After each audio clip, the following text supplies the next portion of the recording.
I'm a poor mother who lost 2 kids to fentanyl, that I killed her sons. Well, the interesting thing is that fentanyl they took came during the last administration. Yeah, it's that last little that kind of got him, you know. That's not cool. Giggling about, and by the way, he's wrong. Miss Kiesling never suggested that it was President Biden's fault, and she does confirm that indeed this happened during the Trump administration. But she was misquoted by someone, and the president picked up on that and felt like he needed to defend himself over something that the mother never ever said. She's worried about fentanyl coming across the border, no matter who is the president of the United States. But the president's reaction was to giggle. That fentanyl they took came during the last administration. Oh, I mean to tell you, it's enough to drive you crazy, isn't it? This president and his, I mean, is that the appropriate response when you're talking about somebody who lost their kids? I don't think so. Well, today, Rebecca Kiesling had responded to President Biden's giggling, and it's again pretty emotional stuff. He starts to laugh and says that, well, it turns out that they died before I ever even became president. Like, really? This is how you speak about the death of my sons? Because a congresswoman misspoke? You mock the loss of my sons. How dare you? What is the matter with you? Almost every Democrat on the committee offered me condolences. They at least had the decency to do that. You can't even do that? You have to mock my pain? And then what about the 22% increase in fentanyl deaths since you became president? Since you changed your policy at the borders? That represents tens of thousands of U.S. citizens who died under your watch, an increase in tens of thousands, and that represents even double that number of the parents who are suffering. Are you going to keep laughing about those who did die under your watch? Do we have to bring them in so you can look them in the eyes and laugh? What is wrong with you? This is unacceptable, and our president needs to apologize to me, and he needs to be held accountable. And I wish that he would show some serious concern for the lives of those lost. I think that his behavior today speaks volumes, and it tells you where his heart is. Do something. Don't be a coward. Do something. Well, I mean, that's pretty powerful stuff. And it really is just completely inappropriate of the president of the United States to just be giggling about this. Honestly. What is wrong with this man? What is wrong with an administration that decides for political purposes that they're going to allow people to come across the border unchecked? Well, maybe we'll have an encounter with them. We'll fill out some paperwork. We'll give them a cell phone. We'll give them an ankle bracelet, or we'll just give them a slip of paper and point them in the direction of America, and they can come on in. And in the midst of all that chaos, fentanyl coming across the border. And just the other day, in Nashville, Tennessee, at B&A, a man arrested, 12 pounds of fentanyl. Now, somebody who listens to this show did some back-of-the-envelope math and said, that's enough to kill 50,000 people. I think it depends on the potency and how it's mixed, but one way or the other, I take his point. It's immensely deadly stuff. And it's coming across our border, and it's landing in places like, your backyard, your neighborhood. People that are dying because of fentanyl. 100,000 people every year are dying because of the fentanyl that's coming across. And why is it coming across? It's coming across in increasingly large numbers because this administration will not control the freaking border. I mean, how many times do we have to say it?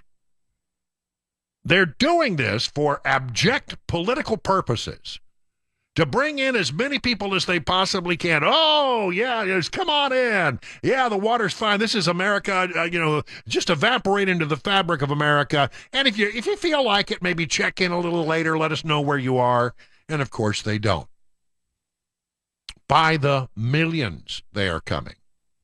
Hundreds and hundreds and hundreds of thousands of people coming across the border that we don't have any contact with. Some of these people are dangerous. Some people on the terrorist watch list have been stopped at the border. How many got across that we don't know anything about? And every single person who comes across the border puts money in the pocket of the drug cartels. Think about that. They're getting stronger and they're getting richer because the Biden administration has a political policy that they want to let as many of these folks in as they possibly can in hopes that one day they will find a pathway to citizenship and they'll become Democrat voters. Honestly, that's all that's at play here. For political purposes, they're putting people at risk. People are dying in the desert. They're dying as they cross the rivers. People are dying in America because of the fentanyl that's coming in. And God help us. We don't know who's coming into this country. We don't have any idea who's really coming into this country. And I can assure you that a certain number of people that come into this country do not have our best interest at heart. Remember, it took 24 people to carry out 9/11. People with box cutters. I mean, that's what it took. What are the people who came across our border? What are they plotting? What right now? I don't know. This mother is right to raise hell about Joe Biden's insensitivity. Another example of how incompetent and incapable he is right now to be the leader of the free world. And in his desire to rebut some perceived slight, it wasn't us, it was the previous guy, and he just giggles about it. Oh, it's a lie, it's a riot. We deserve so much better than what we're getting right now. I don't blame this mom for being upset. I don't blame her for being mad. I do blame this administration for continuing to create an environment where we have a danger to our nation, a danger to you, a danger to me. People are being killed by gang members who are coming in. We had a story about that yesterday. This border situation just continues to devolve and devolve, and it's getting worse. It's worse now than it's been at any point. You think it would be getting better, but no, it's getting worse. So laugh it up, Chuckles. Have a good laugh over the dead kids who are dying in this country over fentanyl. It's reprehensible what you have done here. It's reprehensible what you've done to this country. It's reprehensible that you're not defending our southern border. There is so much that is wrong about this presidency. And, by all accounts, he's going to try to run for another 4 years. Wow. It is now 20 minutes past the hour of 3 o'clock on SuperTalk 99.7 WTN.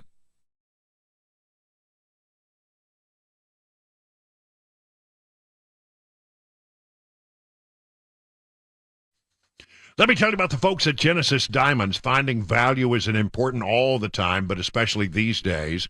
And that's why I'm confident in recommending Genesis Diamonds. Value is the core principle that Genesis was founded upon. The owner is a former diamond wholesaler who used to sell diamonds to upscale jewelry stores, but he hated how much they marked up the prices when they sold them to customers. So he cut them out, started selling direct to the public at fair and honest prices that eliminated the traditionally fat retail profit margins. The direct importer advantage still applies at Genesis Diamonds. That's why they beat everyone else's prices on GIA-certified diamonds, but it's more than just price.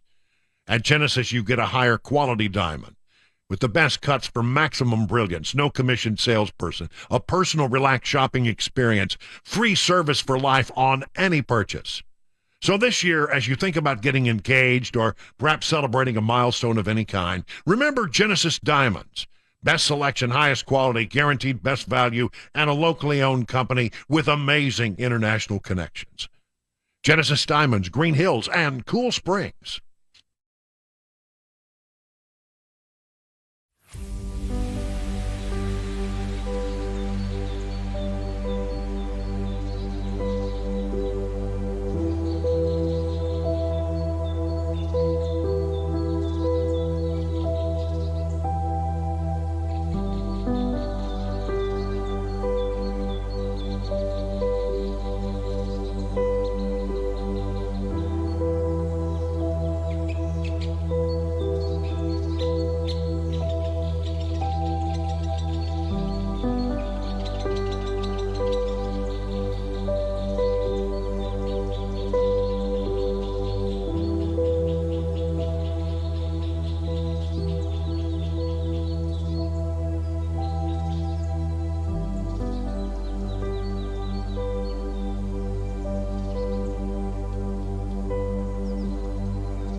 Secretary of State Antony Blinken talking about 3 points where he says the country is headed in a direction, and a man from California now in jail after allegedly selling drugs filled with fentanyl, and then something to know about newborns right now coming from the CDC. That and more 3:30 right here, Super Talk 99.7 WTN.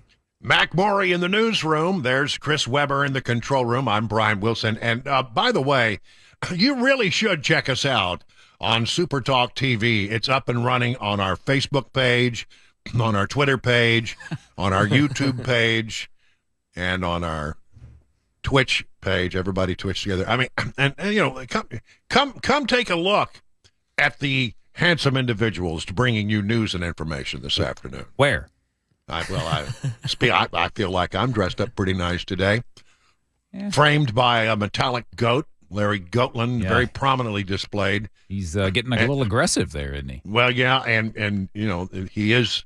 I want to mention he's a metallic goat made out of a Mexican oil barrel. Yeah, that's and he's anatomically correct. Lubricana. Yeah. Oh, yeah. Lubricantes. I can see that as well. Yeah, So thanks for that. Yeah, and so really, and you should see we put on a nice little TV show here. Oh, look, I just noticed little Grogu napping in the background right there. Yep, she's back there on the couch, On the way orange back blanket. in the back, on the orange blanket. That's right. Oh, keep it quiet now. I don't want to disturb her. But it's fun to watch, and you get to see if you ever wonder, what it looks like when I get wound up or when I get irritated, it can be entertaining. The histrionics are palpably entertaining. That's a good point. The passion really comes through. The visual, passion, yeah. yes. You say that guy, he's lunatic. We should lock him up. So you can listen to The Drive on the air. You listen to our WTN app. You can watch us on SuperTalk TV live. You can you can't find today's prep on your farm because your farm is broken. I don't know why. Super text line is always open at 615-737-9986.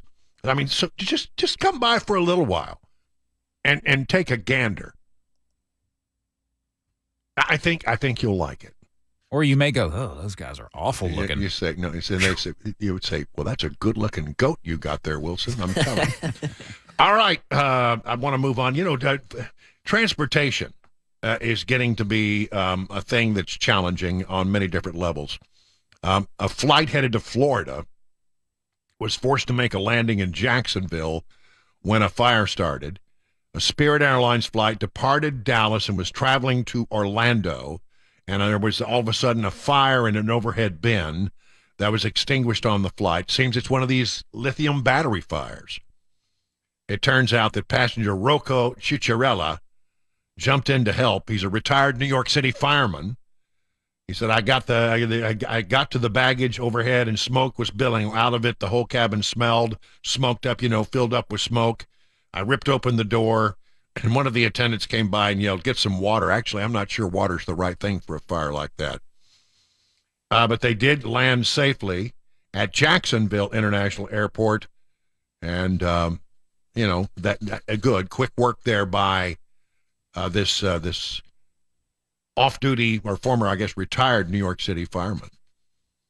And then a Pennsylvania man was arrested after attempting to bring an explosive device on a flight February 27th.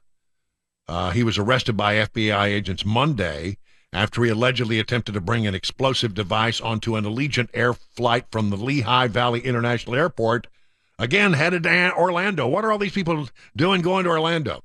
Apparently, they found a pretty significant, a compound approximately 3 inches diameter, wrapped in wax paper and clear plastic, hidden in the lining of the luggage. It was caught by the Allegiant folks who just had some suspicion about the guy. Something about him didn't seem right. And they inspected the bag, then called TSA. An arrest has been made. Who would have known? I mean, apparently this device, this explosive, was enough to have brought harm to the aircraft, we are told. And as long as we're talking about transportation, things are not better in Ohio, in East Palestine, Ohio. Chemical burns, nosebleeds, symptoms still abound in East Palestine. This from newsnation.com. Nearly 1 month since a Norfolk Southern train carrying toxic chemicals derailed, people in East Palestine and surrounding areas say they are still getting sick. Some residents' health problems do not seem to be improving, and families speak about the nightmares they are facing each and every day. Some residents say the officials giving the all clear on safety inspections doesn't quite align with the ongoing symptoms they're still experiencing. Do not trust your government on this. I'm just telling you, how many times have we been in a situation where the government tells us, it's going to be fine. It's going to be okay. Don't worry. It's just listen to us. We're the government. We know what's best. And you find out it's not. I would not be going back. Here's another thing. Rail unions tell Biden officials that workers have fallen ill at Norfolk Southern derailment site. This from CNBC. The presidents of U.S. railroad unions told Biden administration officials that rail workers have fallen ill at the Norfolk Southern derailment site in East Palestine, Ohio. Leaders from 12 unions met with Transportation Secretary Pete Buttigieg, Administrator of the Railroad Administration, Amit Bose, to discuss the derailment aftermath and needed safety improvements. And apparently the workers there are saying, we're not doing so well after being in an area that the EPA declared safe to re-inhabit. 30 minutes now past the hour of 3 o'clock on SuperTalk 99.7 WTN.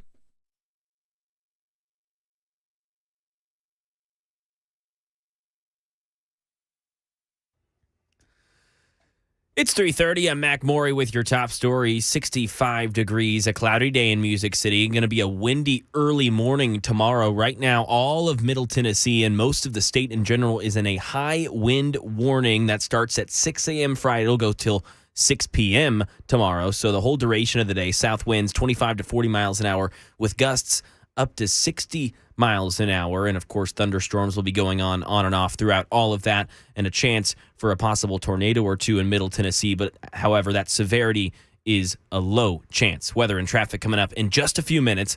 Starting with Secretary of State Antony Blinken, met with his Russian counterpart Sergei Lavrov on the sidelines of the G20 foreign ministers meeting in India earlier this morning. White House spokesman John Kirby on what was discussed. Secretary Blinken took the opportunity available to him to make three key points.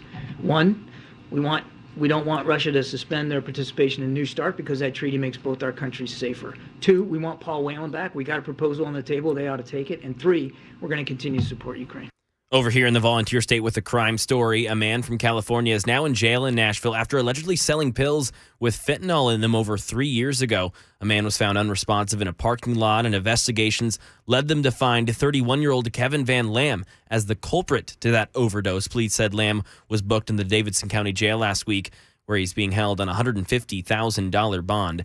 And a CDC report highlights the importance of keeping infant formula and equipment sterile and safe from a deadly bacteria. Brian Clark gives us some details. Chronobacter Sakazaki at an Abbott baby formula facility in Michigan led to a shutdown and a nationwide formula shortage last year. A new CDC report does not name Abbott, but looks at what those infections did in two cases. In one, a baby was sickened after consuming an unnamed formula, but a sealed bottle did not have the bacteria, which meant the contamination likely came from another piece of equipment, like a scoop. Another was linked to a contaminated breast pump. One of the babies died. Another recovered after 21 days of antibiotics. And that is the latest news. Weather's next. I'm Mac Morey, WTN News.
Hey, do you sometimes wake yourself up with your own snoring? Is your sleeping partner giving you that sharp elbow in the middle of the night? It's time to do something about that, don't you think? How about setting up an appointment with Dr. Stephen Poss at the Sleep Apnea and TMJ Solutions Clinic? 2 locations for your convenience, one in Brentwood, one in Murfreesboro. He makes a customized FDA-approved mouthpiece, proven effective in treating mild to moderate cases of sleep apnea. Did you try the CPAP? I know, I hated mine too. So why not try another solution? Set up an appointment with Dr. Poss and find out if this approach will work for you like it worked for me. Here's what Julie said. My husband got his mouthpiece. He basically stopped snoring at night. Our bedroom's much quieter. I'm sleeping so much better. He's sleeping better. It's been a win-win for us.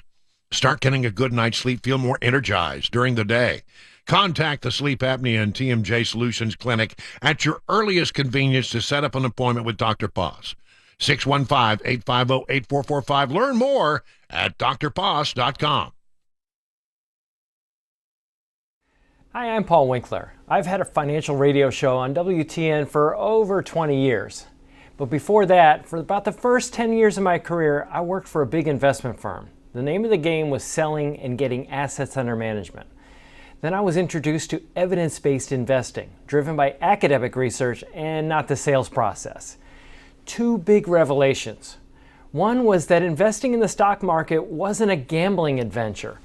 I had never thought about it that way. Think about when we invest, you're just gambling your money away and just throwing it into the casino. Well, investing in stocks is really just owning companies. And you think about some of the most successful people in the world are business owners, and you get to be a business owner when you invest in the stock market. It allows you to be part owner of the most successful companies in the world. The second had to do with how you were investing in those companies. In my former role, I was taught that my job was to use my skills to predict the future. Oh, crystal ball, what stocks or market segments are going to do best in the near future? If you listen to investing news sources and investment advisors, you'll find that making predictions is the rule rather than the exception. One recent study shows that 93% of professional managers underperformed the market over the past 15 years in their selection of large U.S. stocks. And it was over 95% that underperformed with small companies. Did you know that you could be tremendously successful as an investor without predicting the future? I believe the first step is education. However, it can't be just any education. We will help you understand what you're doing with your investments, why you're doing it, and what the basics are behind how things work. Then we make recommendations. I want you to be completely confident before you do anything. If that sounds like a winning game plan, set up a free 15-minute phone call at any of our 10 offices around Nashville. Go to paulwinkler.com to schedule a call today.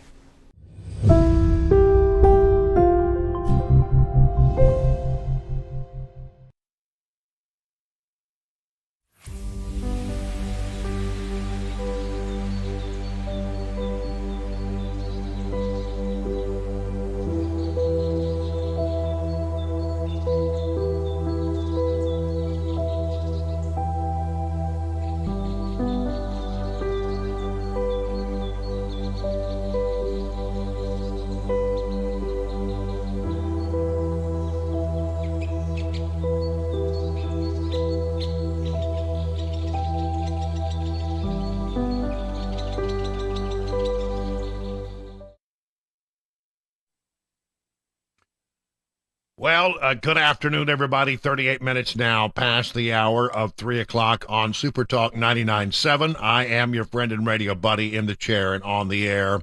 Hope that you're buckling down, getting home safely, going by, picking up the kids, whatever it takes. Couple of things just crossing, bulletins that are just crossing right now. The governor has signed the legislation that restricts drag shows. The people who perform in drag. I'm not talking about drag racing. That's a very different thing. But drag shows, apparently the governor's bill to restrict that so that minors cannot be exposed to it has been signed, as his ban on gender reassignment surgeries. That came through the state legislature in Atlanta. It says he has signed both of those bills. They are now the law and will be the law in the state of Tennessee. We'll stay on top of that. Let me take you, if I could, down to the swamp. There's some weird stuff that is happening and you may not be aware of, and I'm just starting to put a couple of things together. I don't know why it took me so long, but I think you'll be interested in this. Democrats have lacked an outright majority in the Senate this week. That's right. Remember, they have a slight majority, but they also have Fetterman, who's in a hospital right now, allegedly the story goes, he's receiving treatment for depression. I'm beginning to wonder if we're being given the straight stuff there. I mean, I really wonder. I mean, it seems awful convenient. The guy who has had strokes all of a sudden has to disappear for about, 2-3 weeks, we're told, because he's suffering the effects of depression. Nobody's seen him. Nobody, has apparently talked to him. We don't know exactly what's going on here. But understand why this is makes it even more suspicious is Democrats have such a tenuous hold on the body. So wouldn't it be to their interest I hope it's not a more serious thing, but if it were a more serious thing, don't you think they might not tell you that? Because then they would have to confess that they no longer control the body? Well, there's 3 Democrats who've been out this week. Dianne Feinstein, who's older than dirt. I don't know what her official age is, but she's 89. Announced she's not going to seek re-election. Oh, well, thank you for that. Apparently she wanders around her office aimlessly. People who have had conversation with her of late say that, they people who've known her for years and years and years, no glimmer of recognition, tells the same stories within a few moments of having told the story. I mean, you talk about cognitive decline. John Fetterman, a Democrat in Pennsylvania, has been undergoing treatment for clinical depression since the 15th of February. No clear date of return. And then you have, things that just happen. Life intervenes. Senator Jeff Merkley of Oregon flew home. His mother died on Monday. Okay, can't blame a guy for that. Senator Bob Casey of Pennsylvania, had to go to have prostate cancer surgery last month to return to work at the Capitol. On the other side of the equation, of the other aisle, Senator Mike Crapo, a Republican of Idaho, has been out after contracting the coronavirus.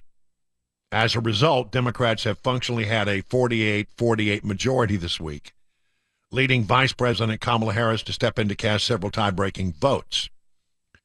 The Democrat-controlled Senate voted 49-48 in favor of one of Biden's judicial nominees.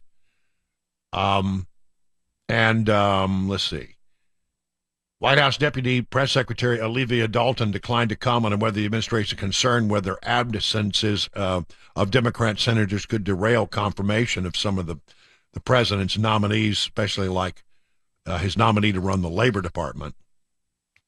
And then you have things starting to happen as a result of this imbalance in the Senate. John Tester announced on March 1st he will join Senator Joe Manchin in voting to overturn a Biden administration rule that permits money managers to consider environmental, social, and social governance, ESG. In other words, the Biden administration has a rule that encourages money managers to consider ESG, that's environmental, social, and governance issues. This is very woke stuff in the corporate world, in deciding where to invest retirement funds. Tester and Manchin say, no, and they're right. Tester and Manchin, both Democrats, joining the Republicans to say, no. If you're looking to invest for somebody's pension, then why don't you just look and see if you can find the companies that actually, make a profit. Let's not be so concerned whether or not they check over every box.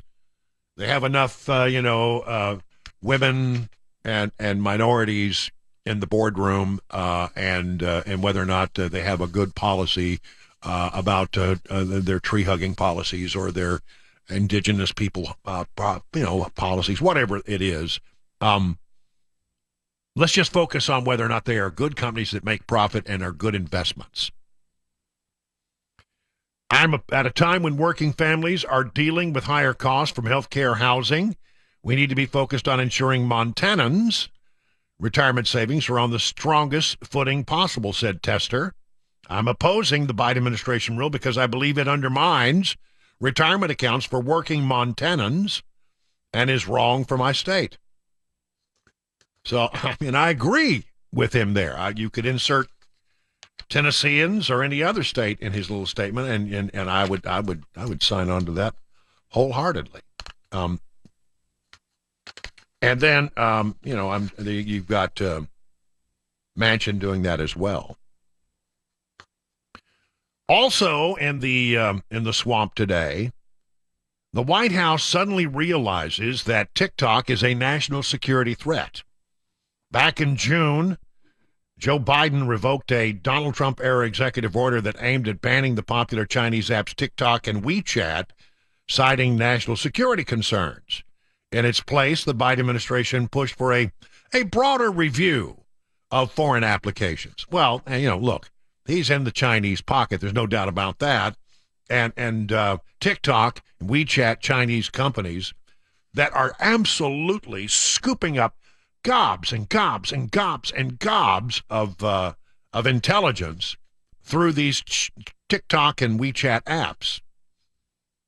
The White House has now given all federal agencies 30 days to wipe TikTok from all government devices, and the House Foreign Affairs Committee voted yesterday to advance a bill that would give Biden the authority to ban TikTok outright. Press Secretary Karine Jean-Pierre told reporters that the administration views the app as a national security threat. You don't say. My, oh, my, oh, my. How about that? Well, and we've said we have concerns about the app. That's why we've called on Congress to act and include how China is trying to collect the privacy of America in a way it can present national security risks. Why did it take them so long to come to the realization that everybody else on the planet was coming to? She added, so yes, we have concerns about that. And look, we're going to continue to again call on Congress to lay out the president's unity agenda and what he's looking to do and the actions he wants to take from the executive branch's authority. We're going to call that out. I don't know what he's doing. If she didn't say if Biden would be pushing for a ban on all TikTok devices. I think we have long passed the moment where we ought to be doing something about TikTok. I'm going to say it one more time, parents. We had a big debate here the other day, and people were, really angry because they got license plate readers that police are using to arrest bad people. Okay, we can have that debate another day. You're worried that your privacy is being invaded. Well, let me ask you, is TikTok on your kid's phone? Because if it is, it's a security threat. And data from your family is being sucked up by the Chinese in a big way. It's a personal security issue. It's a national security issue, and you need to get that off your kid's phone. I mean, ask them today, do you have it? We're taking it off. We're done with TikTok. TikTok should go bye-bye. So there's that. And I would also say to you, if you're really concerned about security, there are at least a dozen other places where you are losing your personal security and privacy. And you gave people permission to take that information from you. So, let's suck up. Let's make sure we're doing things to, are you on Google? Google is taking a lot of information from you. You on any of the other social media platforms? Sure. They're gathering information about you. Didn't cost you anything for that app, did it? Didn't cost you anything to get on Facebook. Didn't cost you anything to use Google. How do you think they make a living? They make a living by selling information to people about you. And you checked the box that said they could do that. But I'm glad that the White House is finally coming to the realization that most states in the country have come to, and national security officials have been saying for some time now, that TikTok is a national security threat. 49 minutes now past the hour of 3 o'clock on SuperTalk 99.7.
The Alex Murdaugh trial continues with deliberations again today, and police chase ends in arrests in Lincoln County. That and more coming up for SuperTalk 99.7 WTN.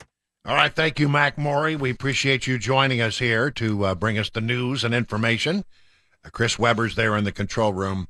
We told you a few moments ago the governor has now officially signed what has been euphemistically called the Tennessee Drag Show Bill. It is not a ban on drag shows. It simply is some restrictions that are in place designed to be protective of minors. The bill bans adult-oriented performances that are harmful to minors, as defined by the state's obscenity law, on public property or within sight of someone who is younger than 18. It also identifies male and female impersonators as adult cabaret performers, which include drag performers. Violation, Class A misdemeanor on the first offense, Class E felony on a second or subsequent offense. Not banned outright, but some restrictions. And where do you get in? Well, here's what they say. You would be in violation of the law if what was going on would be found by the average person applying contemporary community standards to appeal predominantly to the prurient or shameful or morbid interest of minors. You would be in violation of the law if it is patently offensive to prevailing standards in the adult community and as a whole with respect to what is suitable to minors, and taken as a whole lacks serious literary, artistic, political, or scientific value for minors. So that has been signed into law by the governor. It is now 58 minutes past the hour of 3 o'clock on SuperTalk 99.7 WTN.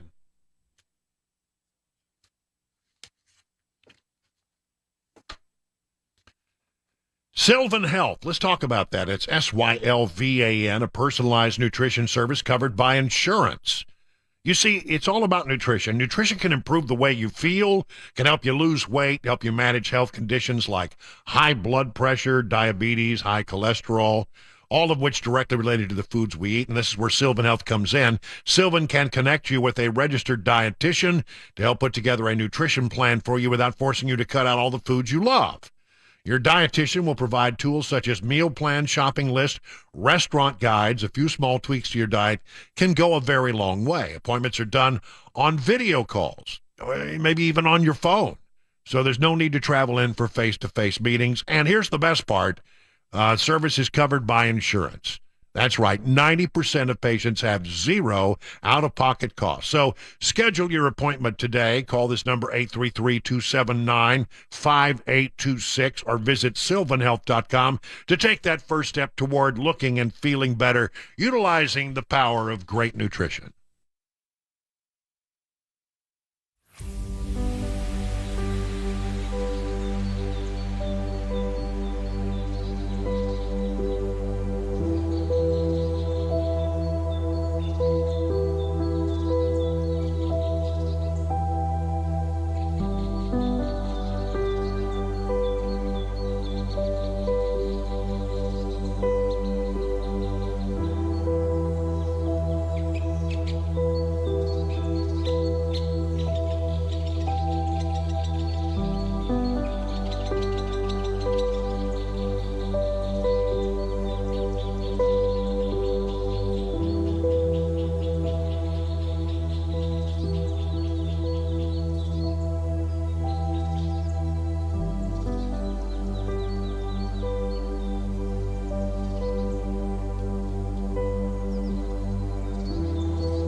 Four o'clock, I'm Mac Morey with your top stories. Right now, 65 degrees and cloudy, and another day here of being weather aware, expecting some serious wind and storms to start tomorrow early morning. A high wind warning for all of Tennessee starting at 6 a.m. until 6 p.m. tomorrow. Gusts of up to 55, 60 miles an hour, and that'll be paired with thunderstorms and heavy showers. Could see some possible flooding in parts of the mid-state and a chance rather it be low chance for a tornado or two. We'll keep you updated with all that weather forecast and a traffic report coming up in just a few minutes. You've heard your FAR, Brian Wilson, analyzing the bill that Governor Lee just signed into law, which prohibits adult cabaret entertainment from being performed in public, or what some have dubbed the anti-drag bill. It restricts basically any performance that is sexual in nature to age-restricted venues. He also signed another bill into law today, which prohibits gender-affirming care for minors who identify as transgender. We'll keep you updated with the rest of that news right here on Super Talk.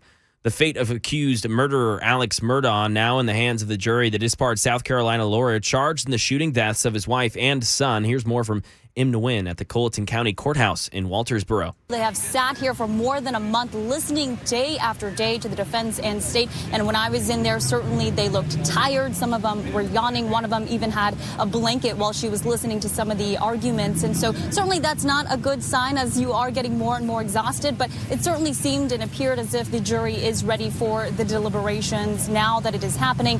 Certainly we can't tell how long this could be. It could be hours. It could be days. Crime in Tennessee News 2 says that there was a police chase in Lincoln County that ended in the arrest of two people who were suspects of multiple crimes. Henry Dwayne Thompson and Teresa Baker were suspected of stealing trailers, campers, and vehicles in Lincoln, Madison, and Giles County. Police had been trying to capture these two for some time. They just kept going from county to county and avoiding being seen by law enforcement. According to authorities, both individuals are being held without bond. And meanwhile, those three vehicles and two trailers that were stolen and a camper have reportedly been recovered in Lincoln County. Representative George Santos says he's fully cooperating with a House committee that's now investigating the freshman congressman who's admitted to lying about his resume in the election. Andy Field brings us some details. After months of accusations, the House Ethics Committee is launching a formal investigation into New York Congressman George Santos. New York and federal investigators already looking into a variety of election irregularity claims, his own constituents demanding he resign for lying about his job and educational background. House Committee will look into a number of accusations, including possible conflicts of interest and claims of sexual misconduct toward a congressional job seeker. And that is the latest news. Weather's next. I'm Mac Morey, WTN News.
Good afternoon. Second hour of the drive already. Man, it's zipping by here, just like the week is. It's Thursday, second day of March. I mean, we're making it through the week pretty quickly here. Hey, listen, we're glad that you're listening to the drive on the air. You can also pick it up on our app, our WTN 99.7 WTN app. You can watch us on Facebook, Twitter, YouTube, and the ever-popular Twitch. And we are always happy to have you send information or comments to the super text line at 615-737-9986.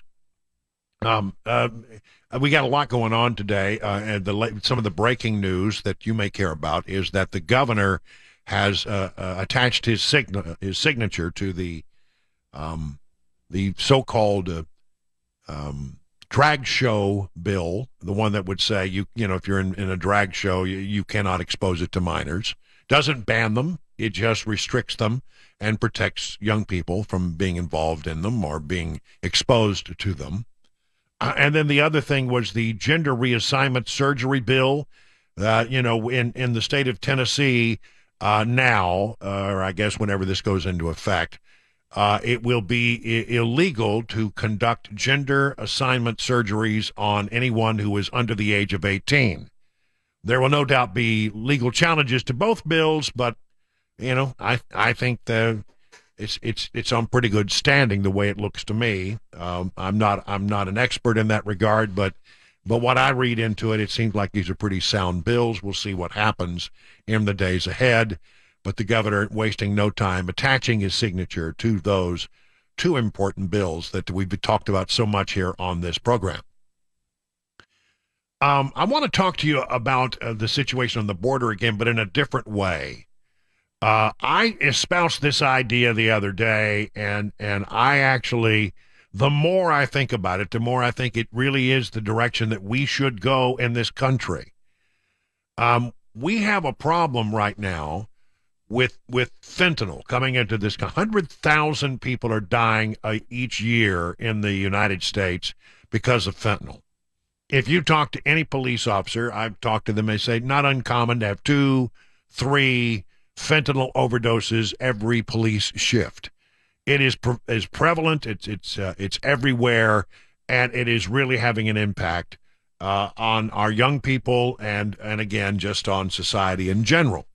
It is the next wave in the opioid epidemic, and it's dangerous stuff. Just the other day at B&A, 12 pounds of fentanyl pills coming through, interdicted by the police, and that's just a small drop in the bucket to what's really happening out there. And this is all happening because the Mexican cartels are running the country of Mexico. There was a big trial in Mexico recently where the person who was supposed to be responsible for shutting down the narco terrorists was actually in the pocket of the narco terrorist. You cannot trust Mexican officials to deal with this. I mean, Mexican government is by and large wildly corrupt. Finding an honest person in Mexican government is next to impossible. And the federales are underpowered, underpaid. They're a joke. The Mexican military, hardly even a presence. The real power in Mexico right now are the narco terrorists who are making drugs and sending them into our country, who are bringing people across the border illegally every single time a person walks across. Ka-ching, ka-ching, ka-ching, ka-ching. You're putting more and more money into the pockets of the narco terrorists. We need to do something about this. Now, I would say to you, it's a threat. It's a national security threat. When we have national security threats and we decide that there are people who are a danger to this country, we often take action. We often send drones with missiles, and when we attack their training bases, we go after them wherever they are, or we have in the past. We've had no problem at all. We go anywhere in the world that we think somebody is out to hurt us, we take care of it. We've always done that. We've always extended that kind of action to those people that we think are a true threat to us. We declare them enemy combatants, and we get our military involved. Why in the world, why in God's name have we not done the same thing with the narco-terrorists? Why haven't we said that these people are a threat to our existence? We cannot count on the Mexicans to deal with it.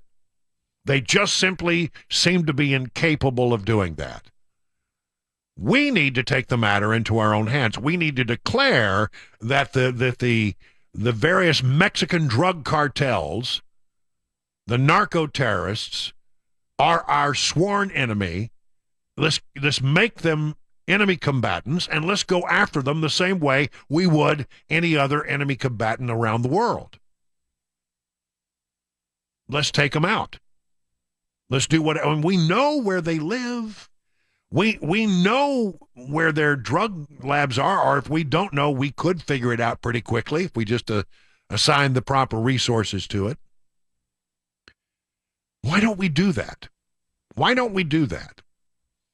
From SarahACarter.com, a story that caught my eye today. A former Drug Enforcement Agency official says the war on drugs, particularly the fentanyl crisis, is so bad in the United States that he supports the idea of military intervention. I am so happy to hear somebody say that. I love that. The president should immediately declare a national security and public health emergency. Former Special Operations Director Derek Maltz Sr. said during a congressional hearing this week. Let's make that clear, because we have chemical substances all over our streets. These are not overdoses. In my view, fentanyl is a chemical weapon. I agree. The narco-terrorists in Mexico are destroying our country. They need to be held accountable, even if it means using our U.S. military. Maltz told Just the News, No Noise television show on Wednesday that some members of Congress support military action against organizations pushing fentanyl. I know that Michael Waltz and Dan Crenshaw are now calling for the use of the military.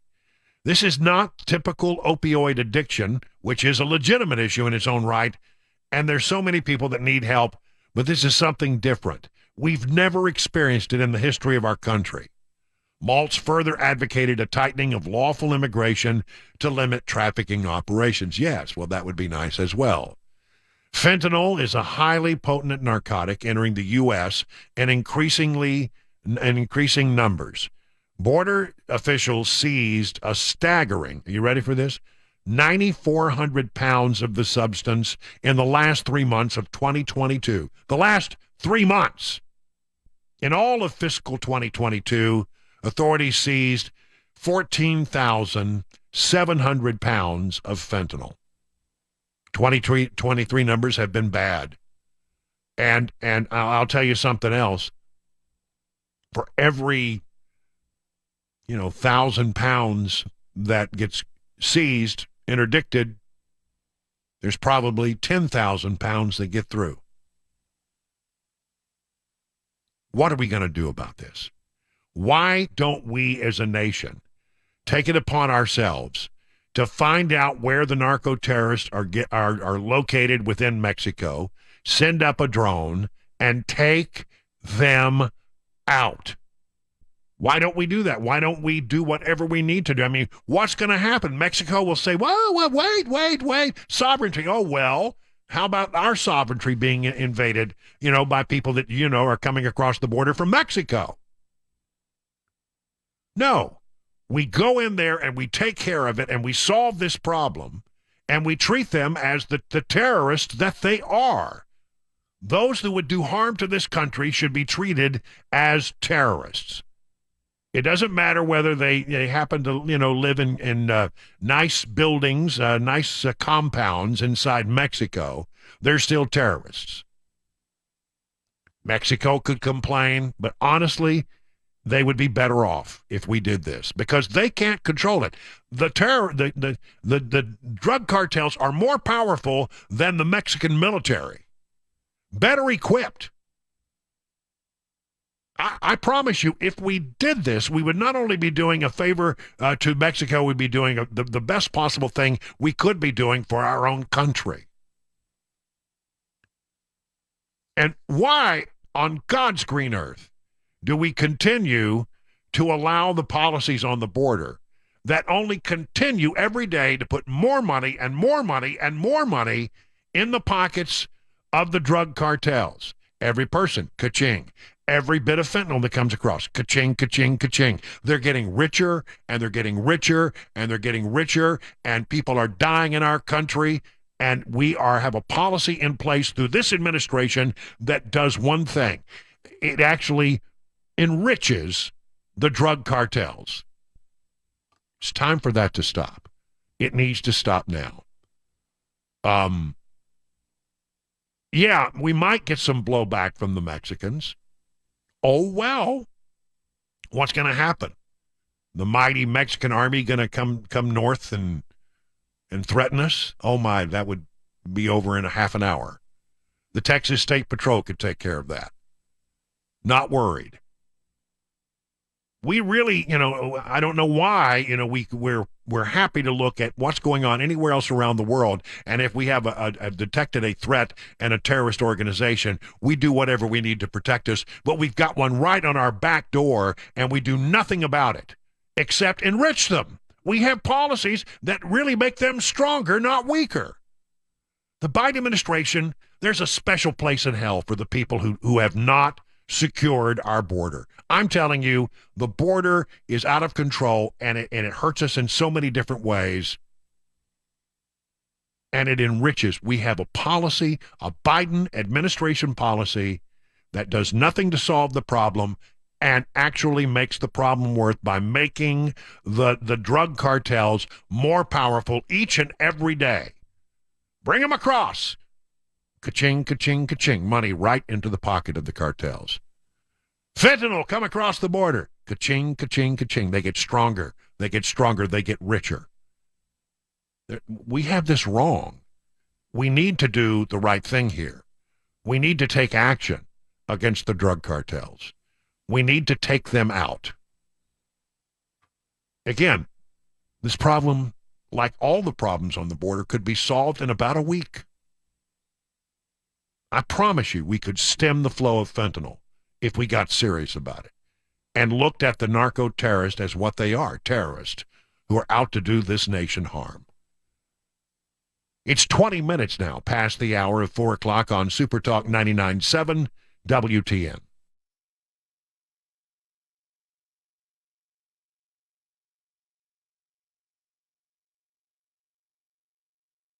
Let me tell you about the Wellness Institute of Nashville. Dr. Kevin Mitchell is my doctor. He can be your doctor. If you've been thinking about this, why not just call him and set up an appointment? I mean, right away. 615-246-5009. You may have heard me talk about non-surgical spinal decompression. I've been going through a bunch of treatments. I've now achieved my goals. I have less pain in my neck and my lower back, and I've gone into the what they call maintenance. I'll come in once a month, and I'll go through the process. If you've been interested in doing this, why not do it now? In the month of March, half price off. That's right. No surgery, no injections, no addictive painkillers at the Wellness Institute of Nashville. Try the non-surgical spinal decompression, half price in the month of March.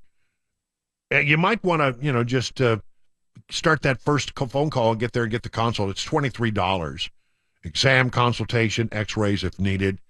And Dr. Mitchell will come up with a plan of action for you, a course of therapy, and you'll start to go through that. And if you're like me and like a lot of other people that have been there that I've met, you're going to find that you start to feel better pretty quickly.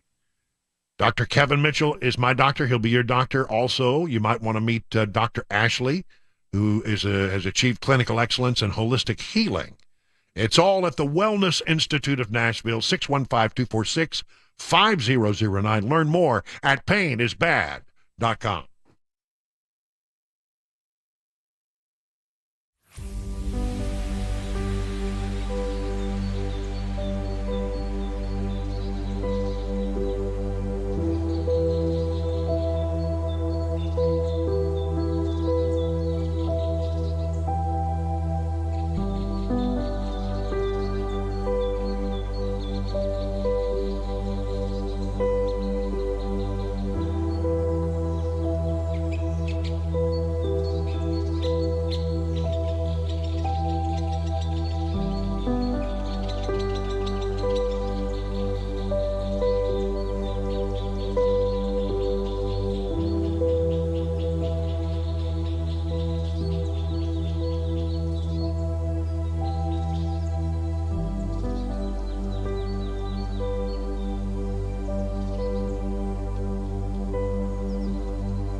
The jury now deliberating in the Alex Murdaugh trial and the money news. What happened today on Wall Street? All that and more coming up. 4:30 Super Talk 99.7 WTN. 25 minutes now past the hour of 4 o'clock on Super Talk on this second day of March. We're so glad you're with us here for another exciting edition of The Drive. Man, I'm telling you what. The Bradford pears are in full bloom. I don't care if they are a trash tree. They're gorgeous in my yard. For now. Yeah, I know. Just wait. Oh, everybody is denigrating my tree. Yeah. They're hated. But they're pretty. They're pretty right now. They're having their best moment. Yeah. They don't smell good, though. I don't notice that. I mean, I don't know what you're talking about. I haven't noticed that. Yeah, they have a very pungent odor. Pungent. As they're blooming. Okay, yeah. Good to know. Mm-hmm. I don't know, but I mean, I walk around the property, and I'm trying to figure out, number one, how many dadgum bushes am I going to have to replace because of that freeze we had? I mean, my goodness, what a toll it took on the shrubberies. Man, just horrible. A lot of it is coming back, but I mean, some of it's just, it's trash, baby. It's trashed. It's gone. So we're doing that, and I noticed that, we got some people call them buttercups. I call them daffodils. Yeah. They're coming up, and all kinds of sprouting is happening. I love this time of year when the earth comes back from the throes of winter and starts to bloom, and it looks great. Just in time for it to freeze again and kill it all off. Well, it probably will. Let's talk about what's going on with regard to our big major foes on the world stage, China and Russia. And by extension, we need to talk at times about Ukraine because we are in a proxy war against Russia in Ukraine. Let's start with China. Peter Doocy in the briefing room taking on Karine Jean-Pierre about why isn't the president doing something about China, given what we now have learned in the last week or so. China flew a spy craft over the U.S. The president didn't really do anything to China. And according to the FBI director, China may have created something that has killed more than 1.1 million people in this country. And President Biden is not punishing them. So you're giving me two things here, so let's take them in parts. As we talk about the China surveillance balloon, the president did take that down, and he did it in a way that as it was on its path, we collected information from it. We protected our national security information on the ground, and we did it in a way that... Yeah, I mean, what we did was we apparently put tarps over things and backed aircraft into hangars and made sure that all the missile silo doors were closed, and we turned off radios. I guess that's what we did. They still got a lot of intelligence, but go ahead, Karine. It was smart, effective, and also protected the American people. That's what the president's always going to put forth, is the safety of the American people. Yeah, so that's what the president did with that particular issue. Look, as it relates to, you're talking about the COVID origins, we've been very clear. We've been very clear that we need the data, and we need to figure out how to get to the bottom of the COVID origins, and that's something that the president has said. Well, I mean, the last couple of days there have been a couple of big developments in that regard. In that we now know that the Energy Department believes it probably came out of a lab, and the FBI has always been on the books as saying that it came from a lab, and they enunciated that in more strong terms just this week in an interview on Fox News. So it's a fair question to ask about this, and we still don't know. There's people who don't have any, have not made up their minds about this since the beginning of this administration. So that none of that has changed. But with his campaign, it was all about shutting down the virus and how hard it is for families with an empty chair at the kitchen table because of COVID. If we now know, according to the FBI director, who is most likely responsible for all those empty chairs at all those kitchen tables, why not do more to try to hold them accountable? So I mean, what a great question that is. Of course that's the question. I'm going to flip that on its head for a second. Flip that on its head, because I don't like the way you set up that question. Let me flip that on its head. Oh, this woman. Because of this president, that took action. By the way, the last administration did not. They did not have a comprehensive plan to actually. No. Well, hold it. The last administration was the administration that developed the vaccine. Now, whether or not you took it should have been your own choice, but they did have a plan. They'd have made sure that there was a vaccine for those who wanted to take it, and they did it, by the way, in record time. Now, you may not have decided to take the vaccine, or you may have a problem with the vaccine, but can you imagine the hue and cry if the Trump administration had not provided a vaccine? So it wasn't that they didn't have a plan. It wasn't theirs to carry out because they weren't in office anymore. COVID, where did COVID come from? If we know... Peter, you can't tell. First of all, you can't tell me how to answer the question. I'm going to answer it for you, right? So just give me a second. So because he took those actions, he actually helped to save lives. Because he took action to make sure that people got shots in arms and put a comprehensive plan in front of the American people. A comprehensive plan. There we go. Honestly, this woman is the poorest example of a press secretary that I've seen in my time. And I'll just leave it at that. 31 minutes now past the hour of 4 o'clock on SuperTalk 99.7.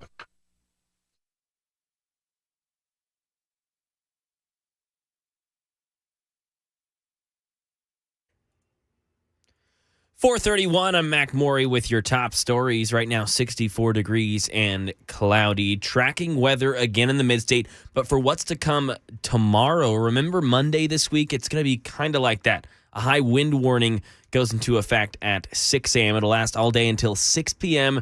And with that, we can expect south winds from 25 to 40 miles an hour.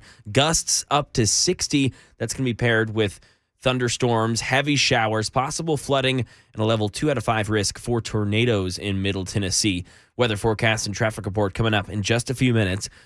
The fate of accused murderer Alex Murdaugh is now up to the jury. The disbarred South Carolina lawyer charged in the shooting deaths of his wife and son. Here's more from M. Nguyen, who's at the courthouse. Judge Newman, during his instructions to the jury, mentioned multiple times that they needed to have this determination beyond a reasonable doubt. He wanted the goal here to be guilty or not guilty. That is the goal for the jury at this time. And that goes back also to what the state was saying earlier today with their rebuttal. They said, they can't get rid of all doubt, but when it comes to proving their point beyond a reasonable doubt, they believe they did that.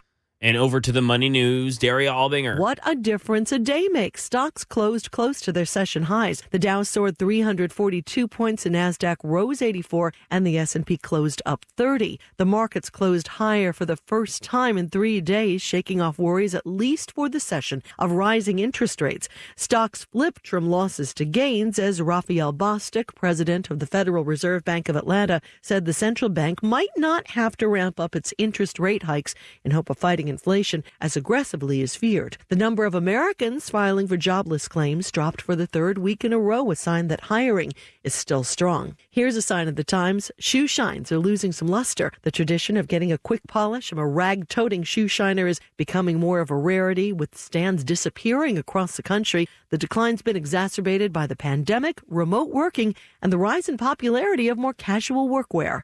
And that is the latest news. Weather's next. I'm Mac Maury, WTN News.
Let me tell you about Grace Point Healthcare. It delivers medicine affordably with a menu-style transparent pricing. You'll know how much it's going to cost before the care is delivered. That's a great thing. Best known for their smart care plans. For $69 a month, you get unlimited office visits, free basic labs for the entire year. They even have a premium smart care plan where you can fold in a couple of home visits each year, if that is helpful to you. Who does that? Well, Grace Point does that. They treat the entire family, even newborns, and offer family plans as well. You marry that with a high-deductible insurance plan, it could save you and your family hundreds of dollars. At Grace Point, they take their time with each patient. They see you the same or next day. There are no long wait times or crowded wait rooms. They treat naturally whenever possible. It is a military vet-owned practice. Just some of the reasons why it's been voted the best primary care provider by Toast of Music City year after year after year. Grace Point Healthcare is on Main Street in Franklin, 599-6868. That's 599-6868 to schedule a visit.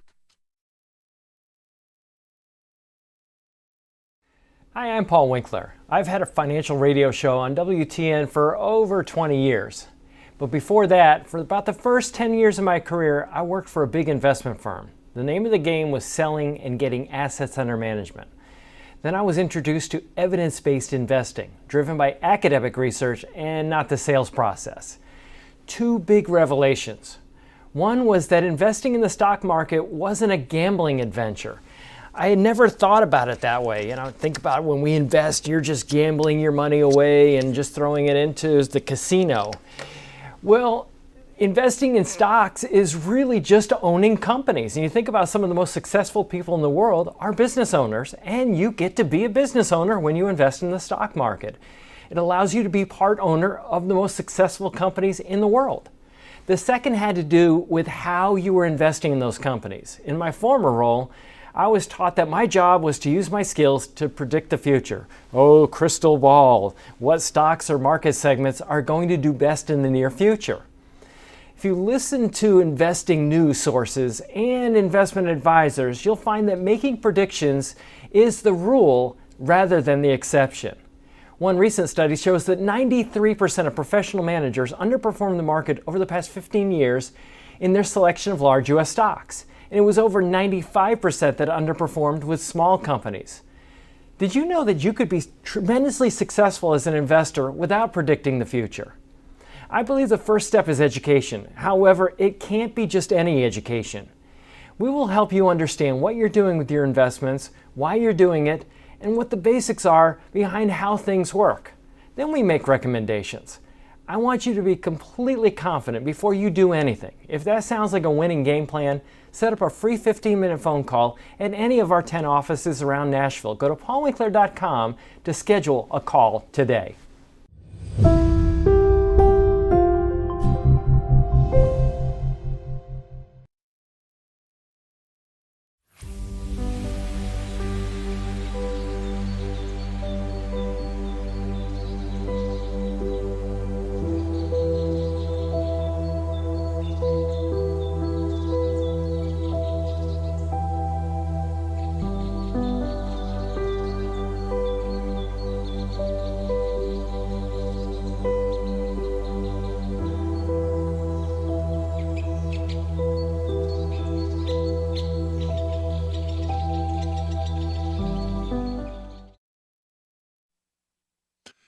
38 minutes now past the hour. Welcome back. You're listening to The Drive, and I'm Brian Wilson on this Thursday. One more day, we'll call it a week, the second day of March. We talked yesterday about how there are many Second Amendment-related bills that are wending their way through the state legislature. And we thought, you know what, really honestly, there's one guy who always follows this stuff and knows it better than anybody else. Let's get him on the line, help us understand exactly what is being considered and why and what the chances are. And that's our friend John Harris from the Tennessee Firearms Association. John, thanks for joining us again today. Thank you very much. Well, we talked about a bill, and I want to make sure I get this at HB 1005, which is, I think, the one that is catching the most interest right now. And basically, we have something that's close to constitutional carry in the state of Tennessee, but it is not true constitutional carry. And I know that's something that you've been working on. This bill gets us pretty close, doesn't it? Yes, it does. It eliminates the statutory provision that makes it presumptively a crime for anyone to carry a gun anywhere. And so we're talking about not just a handgun, which is what, is in some of the earlier legislation, any kind of firearm. Correct. All right. So now in some quarters, that's a little controversial. I understand that the lieutenant governor may have some heartburn over that. And then there's the question of age. Now, is that addressed in this, or is that another bill? That is by deleting the provision that makes it a crime to carry, you default back to anyone who can lawfully possess. So this bill 1005 would allow anyone 18 and up to carry any firearm that they lawfully possess, which would include handguns. All right, so handguns or long guns. And so, you always hear this argument, and I'd like to hear your thought on it. Well, we don't want, 18-year-old kids walking into a grocery store with an AK-47. I mean, I don't know that that's going to happen. I don't know that, when we loosen our gun laws, I haven't seen any real examples of anybody complaining about that kind of stuff. Well, what do you say when you hear that argument? Well, as a practical matter, I think it's 44 states now already allow that, including every state that touches Tennessee. 3 states allow it if you have a permit. One of those states is California. And then there's only 6, I think, maybe 6 states, including the District of Columbia, that have a prohibition like Tennessee does on people who can lawfully possess a long arm carrying it in public. All right, so if this passes, this 1005, and becomes the law, lands on the governor's desk, and he signs it, and there's a lot of ifs there. But if that were to happen, how would situation be different than what we have today? I don't think it would be substantially different. I mean, if you realize, for example, that we've had a permit law since May of 1994 that allows open or concealed carry. And as of the end of January, we've issued over 728,000 permits, plus pretty much most adults can carry now without a permit, right? As long as they legally possess a firearm. And that includes open or concealed carry. So almost 30 years now, we've been allowing people to openly carry handguns in Tennessee, and almost at least maybe 11% of our population have the permits to do it, but it's not predominantly what you see. You'll see a few every now and then, but most people don't do it. And I think the same would be true with long arms, is they're heavy, they're inconvenient, and most people aren't going to carry them, except maybe in rural areas where they want to use them for livestock or something that they're protecting. Right, I got you on that for sure. Okay, so now let's talk about another thing, and that is this idea that 18-year-olds should not be allowed to carry weapons. I mean, apparently the lieutenant governor says, well, within there are gangs, and a lot of times they use children that are 18 years old because they can go to juvenile court. He's got heartburn with this idea of lowering the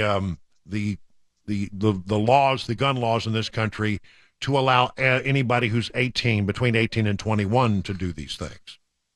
He has clearly made that statement. And 2 years ago, there was a case filed in federal court in East Tennessee in the Knoxville area that's now called Beeler versus Long.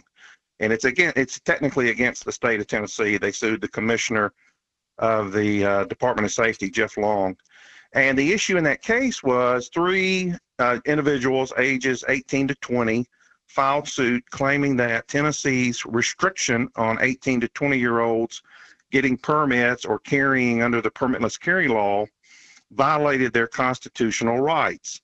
And in January of 23, a little over a month and a half ago now, the state attorney general, Jonathan Skrmetti, signed off on an agreed order that's been submitted to the court and is still under review, but there is an agreed order submitted where the Attorney General's office said, yes, it violates the Second Amendment for the state of Tennessee to prohibit people 18 and up from carrying handguns or getting permits.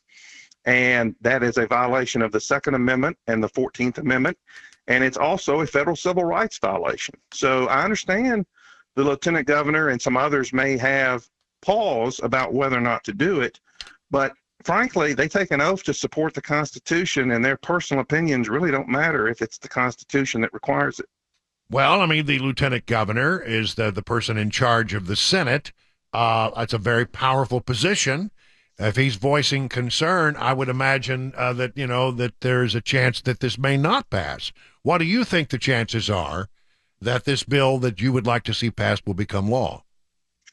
What we're hearing as we talk with House and Senate members is there is a very high probability that it's going to make it to the House floor and that it will pass on the House floor. Yeah. We are hearing there is more hesitation, primarily because of the opinions expressed by the lieutenant governor on the Senate side. Mm-hmm. But the interesting component is, even if the Senate and the lieutenant governor try to stop it, the federal agreed order will nullify the fact that there's any law in the state that prohibits it anyhow. Yeah. You would like to have this, though, as they say, turned into law, codified. Correct. The right way to do it, they take an oath to uphold the Constitution, is they may have personal feelings, but their first priority as an elected official, which is the job they asked for, is to uphold the Constitution, and that's what the Supreme Court and now the state attorney general says the Constitution does require. All right. Well, keep us apprised, and just, I know you have my email address. Just keep shooting me information so I'm up to speed on this, if you would, and we'll continue to watch it very closely. A couple other things. I'm not trying to throw you off your game here, because I didn't tell you I was going to do this, but in the beginning of April of 2023, we're learning that the Discover card will become the first credit card issuer to track gun purchases made by their card holders. The credit card companies have all sort of agreed on various levels to start reporting information when people use their credit cards to purchase guns and ammo. I would imagine that you have some concerns about this. Oh, yeah, we do, as well as a lot of our members, and what we're hearing in the Second Amendment advocacy arenas is that it's simply going to push people back to using checks and cash rather than credit cards. Right. And is there anything you can do to change that? I mean, obviously, it seems that the real concern here is that the credit card companies will provide enough information for government to start developing a national database, which is something that people who care deeply about the Second Amendment have been very concerned about for some time. Oh, absolutely. And in fact, the advocacy groups that I deal with are all of uniform voice that if Discover and other credit card companies go down that path, or even if banks decide to start scanning your checks, that there's plenty of other alternatives, like Dave Ramsey says, and you don't have to use a credit card. You know, gun dealers, believe me, they'll accept cash. All right. Well, listen, John Harris, always a pleasure to have you on the show. Thank you so much for joining us here. Let's call it 49 minutes now past the hour of 4 o'clock on SuperTalk.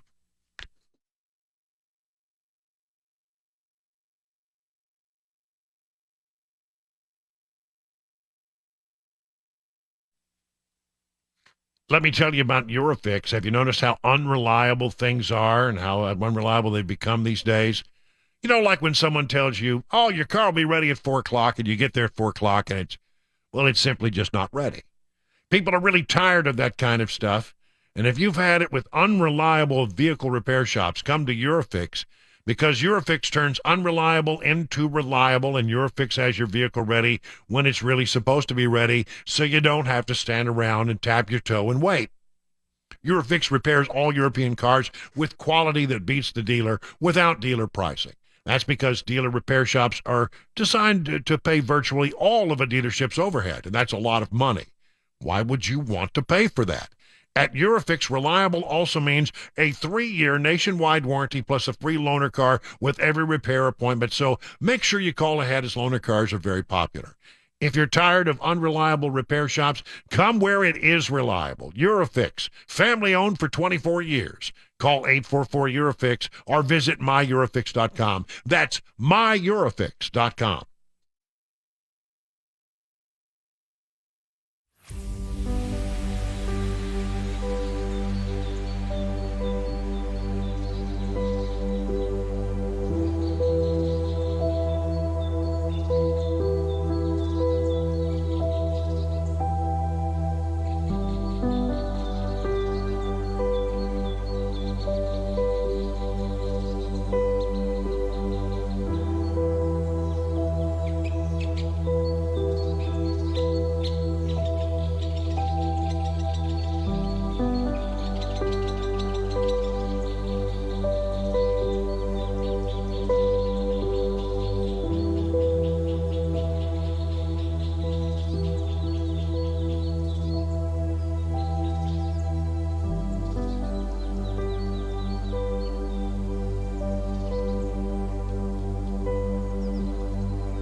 Could be in for a windy night of sleep, and U.S. and Russian officials coming face-to-face in a G20 meeting, plus some bills being discussed by Governor Lee. They were signed today, and John Harris of the TFA, he joined the drive. That and more all coming up, 5 o'clock, Super Talk 99.7 WTN. 56 minutes now past the hour. Mac Murray is in the newsroom, and there's Chris Weber in the control room. I'm your friend and radio buddy, Brian Wilson, and you're listening to The Drive on this Thursday, March 2nd. Jobless claims are really low. I mean, if there's one thing about this very concerning economy that we're in right now, it's that there are plenty of jobs available. In a way, that's good. In a way, that's very bad, because with a superheated jobs market, it means that the economy is stronger. And when the economy is stronger and superheated like it is right now, then inflation continues to be a problem.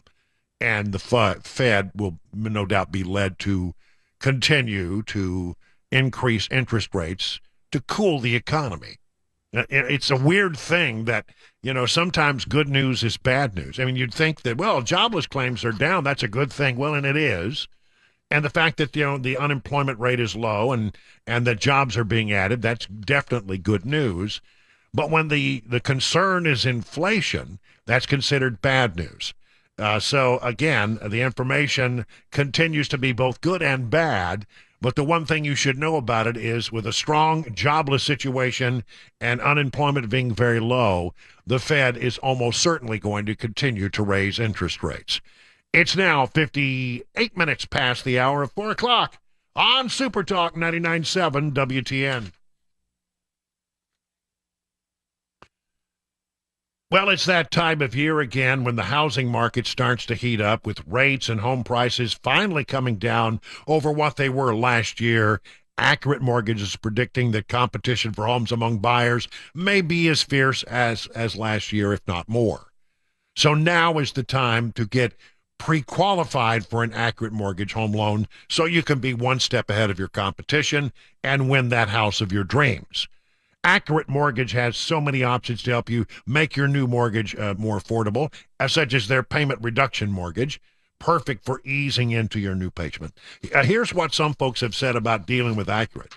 Carl Y. said, "This was our second time purchasing a home. We were surprised how seamless the process was compared to the other lender we went with on our previous home. We would definitely use them again in the future." Listen, I've done that business with them, and I tell you what, it was great working with them. They're really a fantastic company that will be pulling in your corner to get you across the goal line. For more details, visit Accurate Mortgage today at AccurateMTG.com. Accurate Mortgage Group, a division of Acopia LLC, an equal housing lender. NMLS number is 4664.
Five o'clock, I'm Mac Maury with your top stories. Right now, 64 degrees in Music City.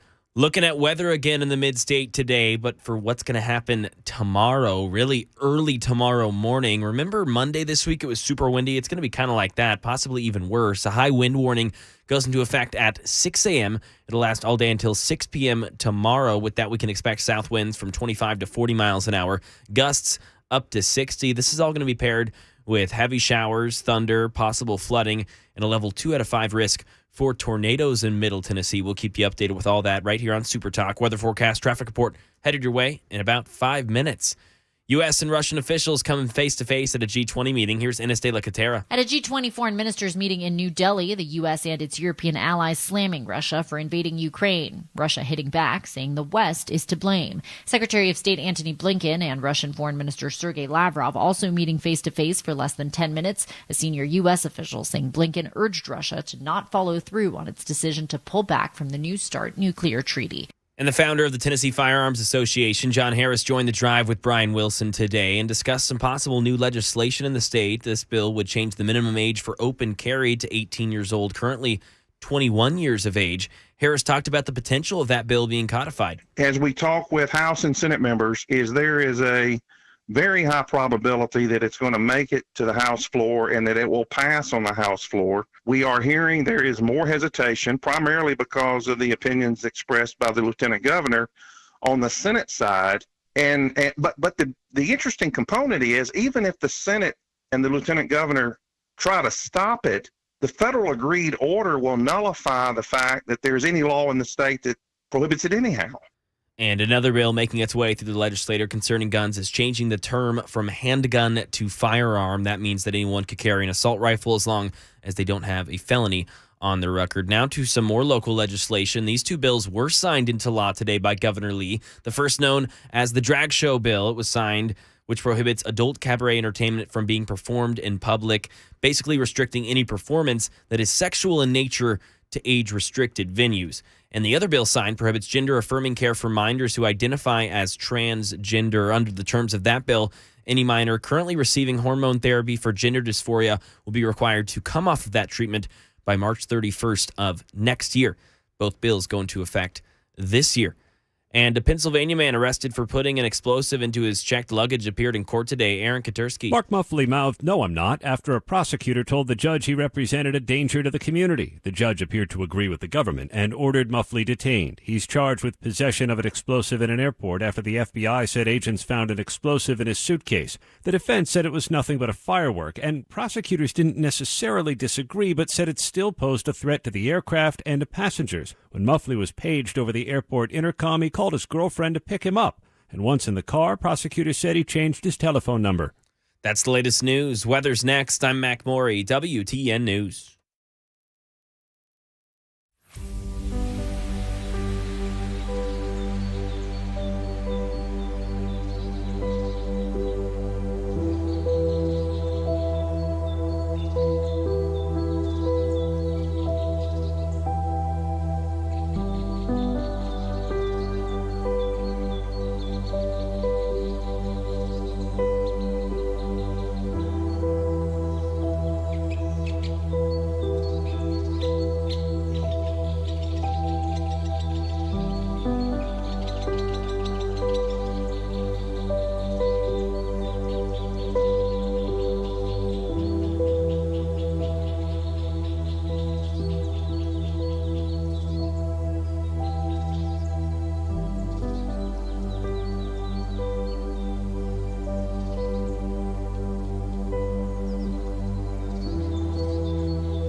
Well, good afternoon, everybody. It is 7 minutes now past the hour of 5 o'clock on SuperTalk 99.7.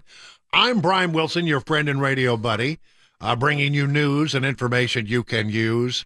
And another edition of The Drive. This is hour number 3 of the big extravaganza. We have a special guest host? Well, if you're watching on SuperTalk TV, yes, we have a special guest host being busy. Well, Grogu got bored and she needed a little attention, and she's right here with me now. She's getting it. Hey, Grogu, how you doing there, Gro? All right, go lay down on the couch. Behave yourself. All right, there we go. It's a full-time job being the dad of a French bulldog. Yeah, she's got it so tough. Yeah, she got it tough. Yeah. We got all kinds of stuff to talk about here today. I mean, not a day goes by that our president doesn't yet embarrass us again. I mean, how long are we as a nation just going to look the other way and realize that, that this is going on and something needs to be done? I'm really concerned that we don't have a functional government. And we certainly don't have a functional president of the United States. And the only thing that's even worse than that is realizing that the person who is one heartbeat away from the president, who is, what is he, 80 years old? The only thing is that the person who's one heartbeat away from our president is even less competent than he is. But I mean, it really becomes dispiriting to the nation when we have a president who continues to embarrass us at every stretch, every turn, every corner that we take. If you were with us earlier this week, you heard the compelling testimony of Rebecca Kiesling up on Capitol Hill. This is a mom who lost 2 of her kids to a fentanyl overdose. And it was extremely emotional testimony on Capitol Hill, where she said we really need to do something about it. Our priorities, she said, are all messed up. If we had Chinese troops lining up along our southern border with weapons aimed at our people, with weapons of mass destruction aimed at our cities, you damn well know you would do something about it. We had a weather balloon from China going across our country. Nobody died, and everybody's freaking out about it. But 100,000 die every year, and nothing's being done. Not enough is being done. Numbers are going up, not down. And you talk about children being taken away from their parents. My children were taken away from me. 100,000 Americans every year are having their children, 200,000 because it's both parents, right? Are having their children taken away from them. This should not be politicized. It's not about race. Fentanyl doesn't care about race. You talk about welcoming those crossing our border, seeking protection. You're welcoming drug dealers across our border. You're giving them protection. You're not protecting our children. Well, I mean, that's pretty compassionate stuff. I mean, that's pretty emotional stuff. And you would think that after such a demonstration of true emotion, where you have a grieving mother who's talking about a problem that really and looking for her government to help, that you would find the president who would show an equal amount of compassion. No, he's giggling about the whole thing. I'm not making this up. Here is the president responding. She was very specific recently, saying that a poor mother who lost 2 kids to fentanyl, that I killed her sons. Well, the interesting thing is that fentanyl they took came during the last administration. Yeah, it's that last little bit there where he just sort of like, got you. Are you kidding me, really? No, he didn't just laugh about dead kids dying from fentanyl. Well, first of all, let me straighten a couple of things out. Rebecca Kiesling did not make the case that President Biden had killed her sons. She made the case that fentanyl was killing our sons, and a lot of it is still coming into the country. Yes, it is indeed true that the fentanyl that killed her children occurred in the last administration, but it's been an issue she's been very, very, very passionate about, and she's been out there talking about the loss she had and the loss that other families are having around the country, to the tune of 100,000 people dying in this country each year from fentanyl overdoses. Absolutely, she has the right to be angry about that and to be emotional about that. But she didn't make the claim, as Biden has said here, that Biden killed her children. She never said that. There was a Democrat member of Congress who said that, but she never claimed it. Well, the president, old Chuckles, he's doing everything he can. He's just yucking it up about this whole thing and thinks it's just a laugh riot. No, you didn't get me. It wasn't on my watch. Oh, this guy. Rebecca Kiesling was not going to let him be the last word. She responds to the president's giggling about this whole issue of people dying on the streets of America because of fentanyl overdoses. He starts to laugh and says that, well, it turns out that they died before I ever even became president. Really? This is how you speak about the death of my sons? Because a congresswoman misspoke? You mock the loss of my sons. How dare you? What is the matter with you? Almost every Democrat on the committee offered me condolences. They at least had the decency to do that. You can't even do that? You have to mock my pain? And then what about the 22% increase in fentanyl deaths since you became president? Since you changed your policy at the borders? That represents tens of thousands of U.S. citizens who died under your watch. An increase in tens of thousands, and that represents even double that number of the parents who are suffering. Are you going to keep laughing about those who did die under your watch? Do we have to bring them in so you can look them in the eyes and laugh? What is wrong with you? This is unacceptable, and our president needs to apologize to me, and he needs to be held accountable. And I wish that he would show some serious concern for the lives of those lost. I think that his behavior today speaks volumes, and it tells you where his heart is. Do something. Don't be a coward. Do something. A very good point, I think, by Rebecca Kiesling. And it's so inappropriate for the president of the United States to take to the bully pulpit at the White House to try to rebut something that this woman never really even said about him. And then at the end of it, to just sort of throw out, how funny he thinks this whole thing is. It's a laugh riot, Chuckles, isn't it? Dead kids dying in the streets of America. Laugh it up, big boy. Oh, it makes me so mad I could just spit. This president is so damn incompetent. I don't know how much longer we can put up with a guy who daily embarrasses us and who walks around, just demonstrating the level of his incompetency. It was just yesterday we were sharing this with you, where he's speaking and mumbling and stumbling his way through public events to the point where you can't understand a single word the man is saying. You docs are good. If there's any angels in heaven, they're all nurses, male and female. Blah, blah, blah, blah, blah, blah, blah, blah, blah, blah, blah, blah. I mean, you just can't understand him. I've listened to it about 100 times, and I can't quite make it out yet. And who continues to say creepy things, like, how he had a nurse. A mom, a poor mother who lost. I'm sorry, wrong one. He had a this is the creepy nurse bite right here. I'm sorry.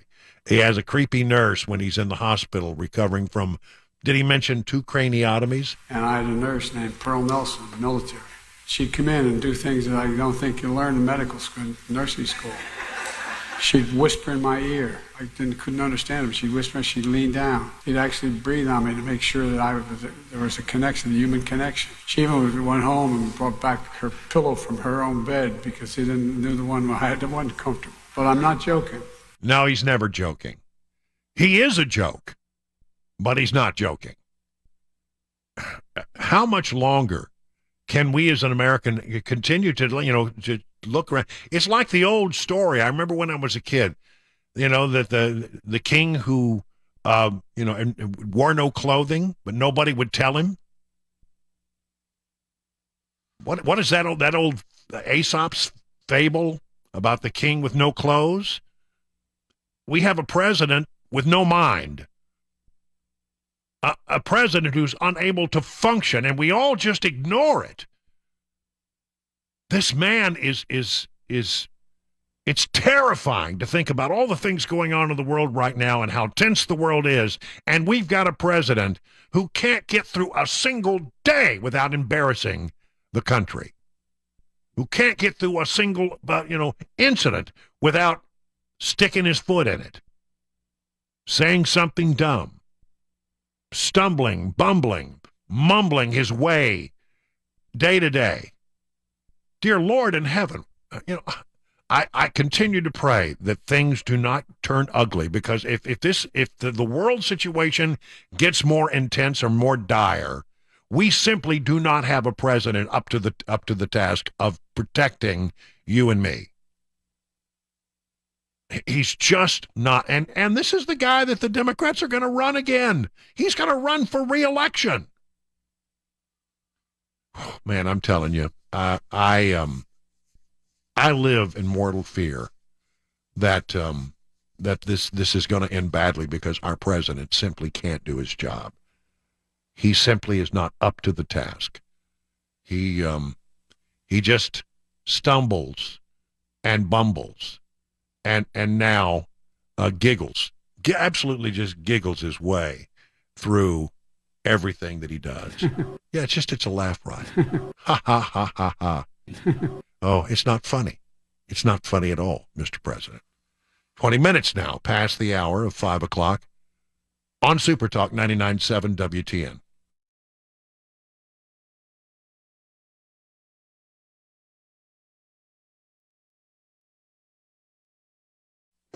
One of the hardest things that happens as we grow older into adulthood is that our parents and our loved ones, well, they get older too. And you may notice, maybe you saw it during the holidays or something, that your parents or your grandparents are really now not able to do the things that they once did so easily. And they need a little help, don't they? Well, this is where assisted family care can help. They can connect you with a responsible, compassionate, compatible helper to assist you with your loved one's daily needs. And if your loved one is a veteran or a spouse or a widow of a veteran, they could very well qualify for a little-known benefit to help cover these kinds of expenses. Assisted Family Care has years of experience in helping those in Middle Tennessee who qualify to get access to this benefit. If you have a parent with wartime service, caring for loved ones can be very challenging, but Assisted Family Care can help. Assisted Family Care will be there for you. Visit assistedfamilycare.com, assistedfamilycare.com, or call this number, 615-833-9725.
Tracking weather again, it's going to be a windy night paired with thunderstorms, possible flooding, hail, power outages. We're going to talk all about it at 5:30. Plus, the president today responding to calls for him to visit the toxic train derailment site in Ohio. All that and more 30 minutes after the hour right here, SuperTalk 99.7 WTN. All right, that's Mac Morey. He's the guy that got all the stories, the news there in the newsroom. And Chris Webber's in the control room. I'm Brian Wilson, your friend and radio buddy. You're listening to The Drive, and we're so happy that you're with us on the second day of March. Man, it's already, I can't believe we're in March already. Crazy. It is. It just, the year is just zipping by. This story out of the Laverne Police Department sex scandal continues to be something. I don't know quite how to handle this, but the folks over at News Channel 5, that nice Nick Barris, has sat down and done an interview with Megan Hall, who is the female officer that we've all heard about in this particular sex scandal. I'm not going to recount everything that you've heard a dozen times. At some point, it becomes rather reprehensible to do that. But I will say this. She is now suing the city in federal court. And I have taken from Nick's, I can't run it all because of time constraints, but I've taken a lot of what this report that Nick filed has to say and left in as much as possible what Megan herself is saying about all this. While I was aspiring to protect my community, the Laverne Police Department was not protecting me. By now, most of the country knows what happened. Hall, 4 other officers, and the police chief were fired last month. This after 2 separate investigations found that Hall engaged in sexual activity and/or shared intimate photos and videos with several male officers. The chief and 2 sergeants were among those implicated. Now Hall and her attorney, Wesley Clark, are suing those 3 supervisors and the city in federal court for civil rights violations. Megan wasn't looked at like a rookie cop to be trained and promoted. She was looked at as a piece of meat to be sexualized and exploited. Hall knows there are those who will say she was a consenting adult who willingly participated in sexual antics in violation of police department policy, and that now she wants to blame others, including one sergeant who targeted her early on. I know what most people are saying. You could have said no. I get it. But my response to them is that I did say no, and he wouldn't take it for an answer.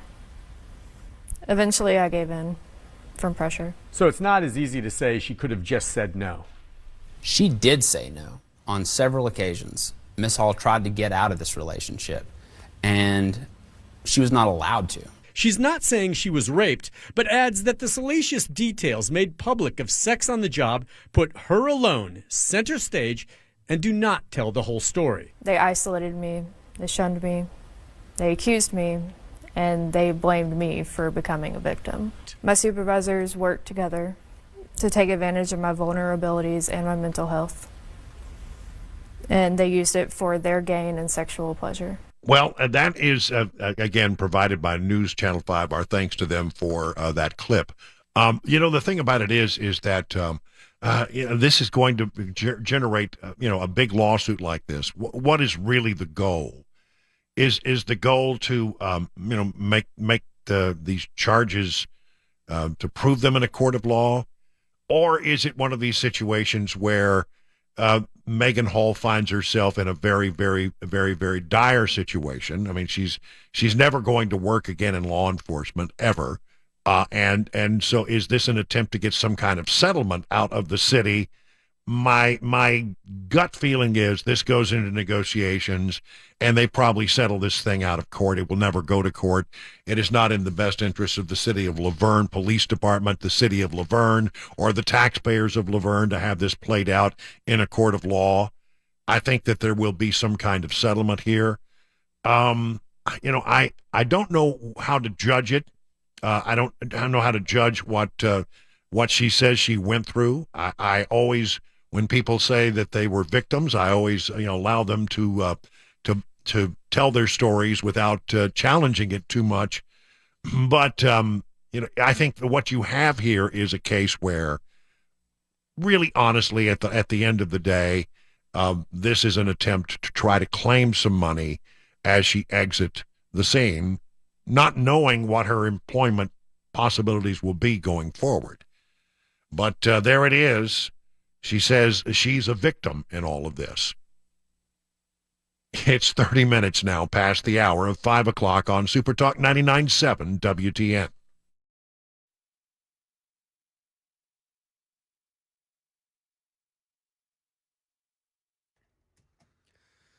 .5:30, I'm Mac Maury with your top stories. 64 degrees right now in Nashville, and we're looking at weather here in Middle Tennessee and what's to come tomorrow. Remember Monday earlier on, it's going to be similar to that, a lot of wind. A high wind warning going into effect tomorrow morning at 6 a.m. It'll last all day until 6 p.m. With that, we can expect south winds 25 to 40 miles an hour regularly, gusts up to 60 miles an hour.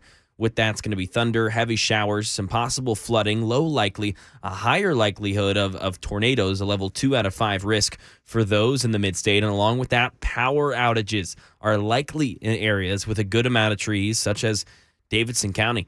Weather and traffic coming up in just a few minutes. The president today responding to repeated calls for him to visit the train spill site in Ohio. Andy Field gives us the latest. During a visit to Senate Democrats on Capitol Hill, President Biden again insisted he's involved in that cleanup and investigation into the East Palestine train derailment. I've spoken with every official in Ohio, Democrat and Republican, on a continuous basis, as in Pennsylvania. But is the president going there? We will be implementing an awful lot into the legislature here, and I will be answering it. The White House has not set a date. Andy Field, ABC News, Washington. And a bill is headed for the full state Senate floor that some teachers would say will do more harm than good in the classroom. Fox 17 says a bill that just passed the state's education committee removes the cap on how many students are allowed in a Tennessee classroom. Right now, the max is 25 to 30. Some teachers say the whole reason for the cap was to help with student behavior and improve test scores. And the Professional Educators of Tennessee says teachers should seek more pay if they have to take on more students. But the bill's sponsor, John Lundberg, says he doesn't expect any dramatic increases from where class sizes are now. He says it's for when something happens and districts need to put 1 or 2 more students in a classroom. And he says the bill requires districts to apply for waivers, which have to be signed off on by the State Department of Education. Ken Weaver, WTN News. And that's the latest news. Weather's next. I'm Mac Maury, WTN News.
Hey, it's Brian Wilson for your friends over at the McGill's Glock Store. Have you been to McGill's Glock Store? It's a beautiful facility. You really should go over there. 35,000 square feet.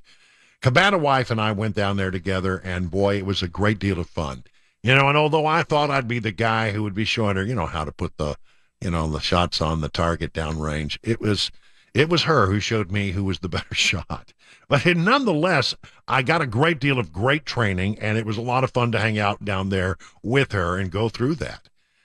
If you and your significant other want to enjoy a couples training session, just give them a call at 615-682-6565. That's 615-682-6565. Alternatively, you can book a session at shoot270.com or click on book a shooting session. It's just that easy. And you can try out different handguns. They have all kinds of rental guns there, and you can decide if you're looking to buy a weapon, which one, you like the best. That's part of what they do. Great training, great people.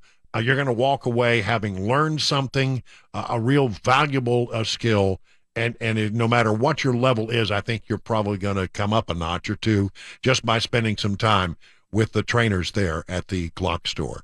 That's McGill's world-famous Glock store, minutes from the airport, worth the drive from anywhere. Hi, I'm Paul Winkler. I've had a financial radio show on WTN for over 20 years. But before that, for about the first 10 years of my career, I worked for a big investment firm. The name of the game was selling and getting assets under management. Then I was introduced to evidence-based investing, driven by academic research and not the sales process. Two big revelations. One was that investing in the stock market wasn't a gambling adventure. I had never thought about it that way. Think about when we invest, you're just gambling your money away and just throwing it into the casino. Well, investing in stocks is really just owning companies. And you think about some of the most successful people in the world are business owners, and you get to be a business owner when you invest in the stock market. It allows you to be part owner of the most successful companies in the world. The second had to do with how you were investing in those companies. In my former role, I was taught that my job was to use my skills to predict the future. Oh, crystal ball, what stocks or market segments are going to do best in the near future? If you listen to investing news sources and investment advisors, you'll find that making predictions is the rule rather than the exception. One recent study shows that 93% of professional managers underperformed the market over the past 15 years in their selection of large U.S. stocks. And it was over 95% that underperformed with small companies. Did you know that you could be tremendously successful as an investor without predicting the future? I believe the first step is education. However, it can't be just any education. We will help you understand what you're doing with your investments, why you're doing it, and what the basics are behind how things work. Then we make recommendations. I want you to be completely confident before you do anything. If that sounds like a winning game plan, set up a free 15-minute phone call at any of our 10 offices around Nashville. Go to paulwinkler.com to schedule a call today.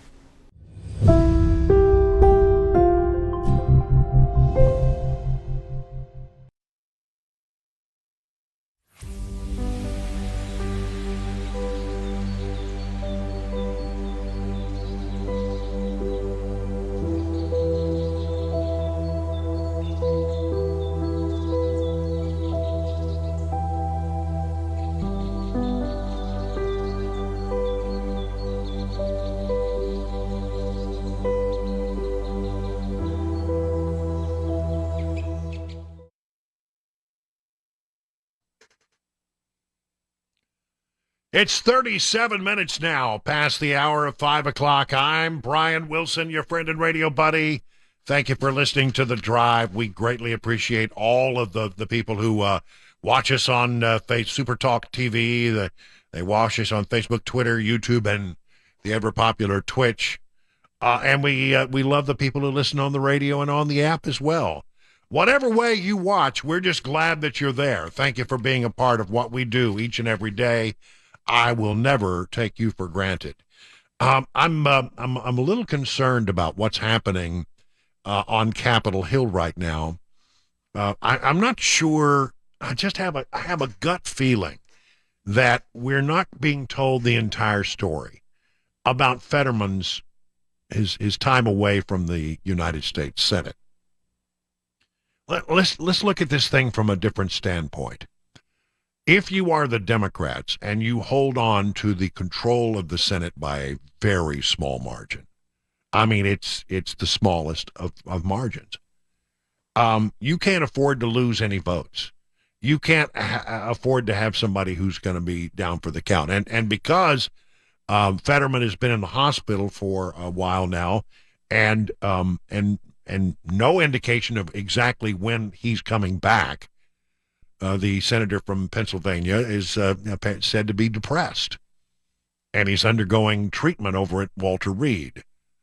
Now, I don't know what kind of treatment he's undergoing, but is it really depression or is it something else?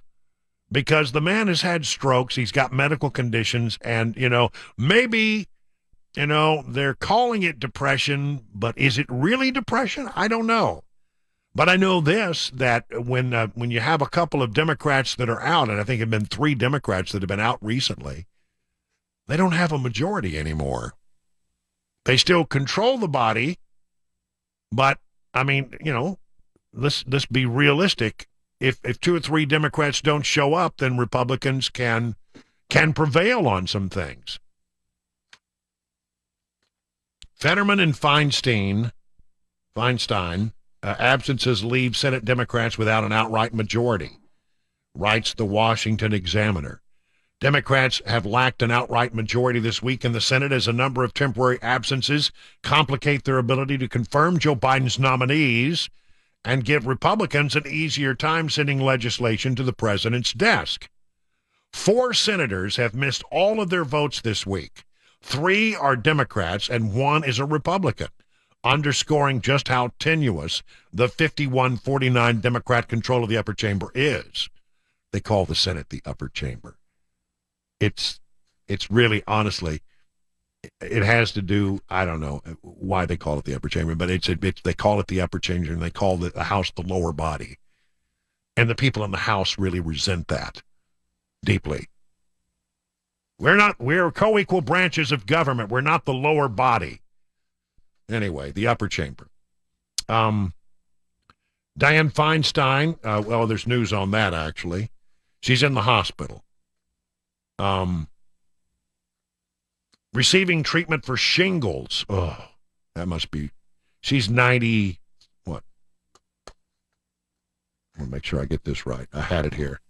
89 years old, almost 90. I was diagnosed over the February recess with a case of shingles. I've been hospitalized, and I'm receiving treatment in San Francisco. I hope to return to the Senate later this month, she has written. She expects to make a full recovery. So there's what Feinstein is up to. Fetterman, he's depressed, whatever that means, and he's undergoing treatment for depression. And then the lionizing. Well, he's so brave to, recognize that he needs to. I don't know. It just seems awful convenient. When the tolerances are this tight and Democrats can't afford to lose anyone, do you think they're going to shoot straight with you about why one of their key members is out of pocket? I don't know. Some in Pennsylvania, state legislators, Republican state legislators in the state of Pennsylvania have actually said, we smell a rat here. We want Fetterman to come out and appear on camera. And I don't think that's I don't think that's beyond the pale. I think maybe he should. Hey, everybody, thank you so much for the cards and letters. I'm doing well. I appreciate, the prayers and the good wishes. That's all you have to do. But if he doesn't do that, you got to wonder. I mean, he's vanished. And nobody knows when John Fetterman is coming back. I want to know the whole truth, nothing but the truth about Fetterman. And I just have a sneaking suspicion that maybe we're not getting the whole explanation. By the way, here's this story from, I don't know where it came from. I can't tell. Why Pennsylvania Senator John Fetterman continues to be hospitalized for clinical depression. But while that is happening, he's been named as a co-sponsor on bipartisan bills launched in the wake of the toxic train derailment at East Palestine, Ohio. Well, how can you do that? He's not so depressed that he couldn't take care of some business, I guess. On February 15th, he checked himself into Walter Reed to receive treatment for clinical depression, is the official word. See, that's the thing about HIPAA. They can't talk. He could tell the world anything about his medical condition. And those who are treating him are absolutely precluded from saying one word about his condition because of HIPAA. So he could come out there and just tell a big old whopper, and there's not anybody who could challenge him or say anything about it. Because if you did, you'd be violation of HIPAA. I don't know. I just wonder what's going on with the guy. I wonder. Okay, very quickly. Alexandria Ocasio-Cortez. We love AOC because, in case you did not know, Alexandria Ocasio-Cortez, she's the boss. I'm the boss. She's the boss. Don't take my word for it. Just ask her. She's the boss. I'm the boss. AOC is rebuked for demanding that Japan embrace the LGBTQ alphabet. That was the thing she had. Apparently, Japan said, we're not putting up with this the LGBTQ plus stuff. And she'd lost her mind over it. But now comes this. The House Office of Congressional Ethics found, quote, substantial reason to believe that Representative Alexandria Ocasio-Cortez improperly accepted gifts in the form of tickets during her appearance at the 2021 Met Gala. A report form from the Office of Congressional Ethics states that Ocasio-Cortez was accused of accepting impermissible gifts associated with her attendance at the Met Gala in 2021, which may have violated House rules, standards of conduct, and federal law. After the office reviewed the details, it recommended that the House Committee on Ethics review the allegations further because there is, quote, substantial reason to believe she accepted impermissible gifts. According to the report, she received a series of goods and services for which she did not pay associated with her attendance to the Met Gala until the review was opened. This is the one where she showed up wearing, I forget the dramatic dress about the rich, tax the rich or something. I don't know. Remember that?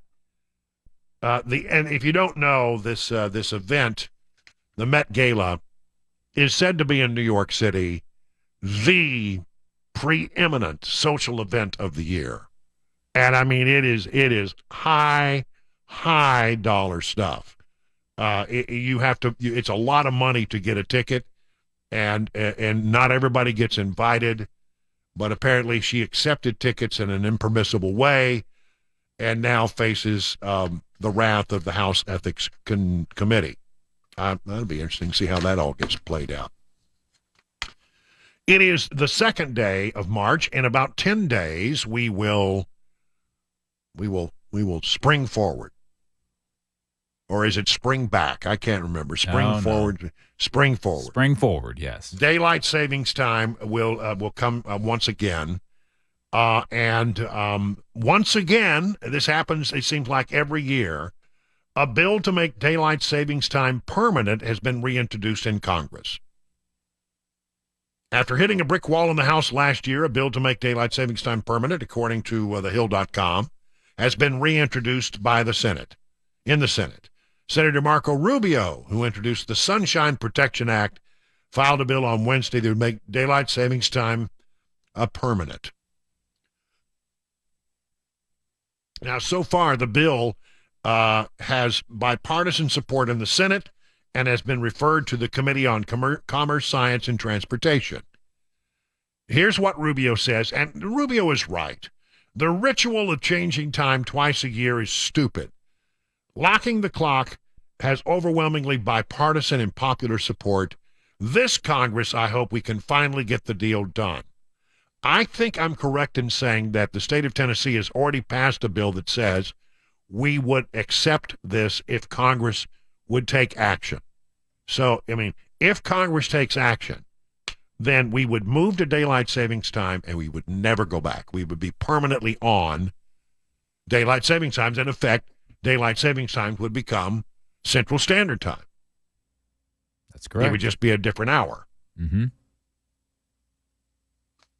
I don't know. I've said this before when we have this discussion because we do it every year. The only way it's ever going to work is if everyone, like the entire country, everyone in the country participates. Because if you don't, then it just becomes chaos with what time is it in what time zone. Yeah. It wouldn't make any sense and people would be confused. And we either all got to do it or we all got to not do it. I agree with you. I heard an interesting thought, though, about time zones. 24 time zones in the world. 24 hours on a clock in a day. And the comedian Brian Regan observed that if you stand on the North Pole All of those time zones come together at one point. Ooh. So you literally could be on the North Pole and you could visit all 24 time zones. Just take a couple steps. Just step around in the North in Pole. each direction. Just do a little circle and Interesting. You would visit all 24 time zones. You'd be kind of cold. Yeah. But you could do it. What time is it on the North Pole then? If they all come together at one point. If you're standing on the North Pole, what time is it? Wow. Now there's a mind-blowing question. That's a paradox right there. These are the things I think about late at night. It is 50. That's 50 how Santa minutes. does it. That's how he gets it done. Maybe that's how he does it. That's right. It's 50 minutes now past the hour of 5 o'clock on SuperTalk 99.7.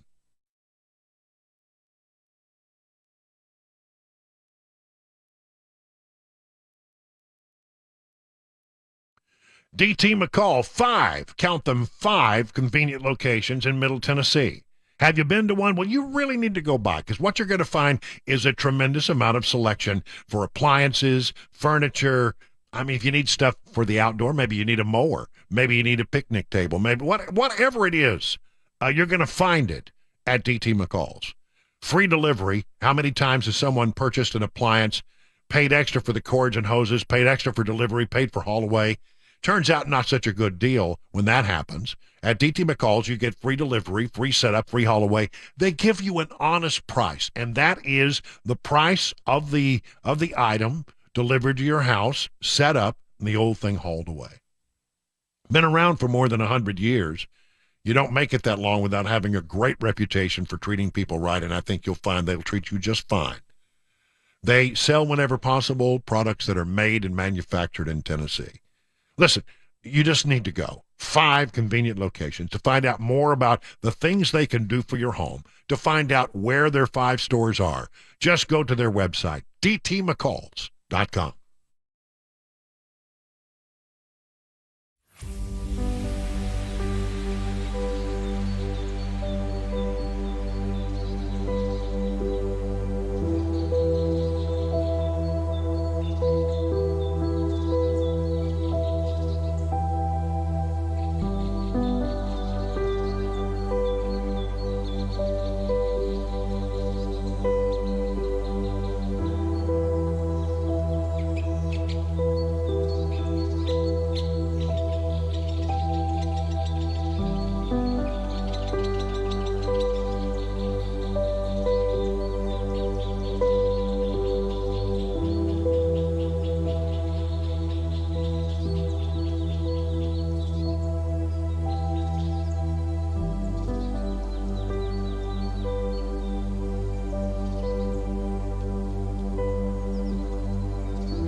So are you feeling anxious about the current pressure on the stock market, high rate of inflation, looming tax increases, and the ongoing political concerns? Well, you're not alone, and now is the time to get a free retirement risk analysis from Beacon Capital Management.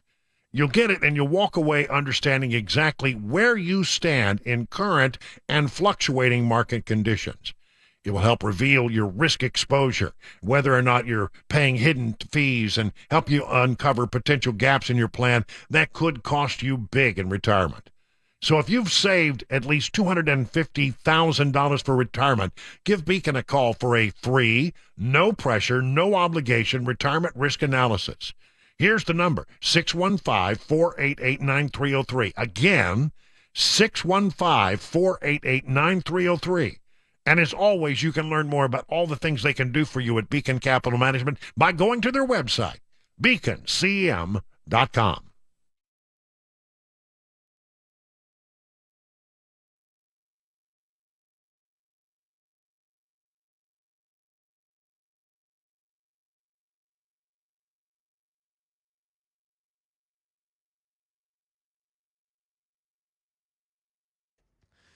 Six o'clock, I'm Mac Maury with your top stories right now. 72 degrees in Nashville. Tracking weather again here in the mid-state for what's to come tomorrow. Remember earlier this week, Monday, was extremely windy. It's going to be similar to that. High wind warning going into effect at 6 a.m. That's going to last until 6 p.m. With that, expect south winds of 25 to 40 miles an hour, gusts up to 60 miles an hour. That's going to be paired with thunder, heavy showers, possible flooding, and a level 2 out of 5 risk for tornadoes in Middle Tennessee. And along with all that, power outages as well. Those are likely in areas with a good amount of trees like Davidson County. Weather traffic coming up just a few minutes.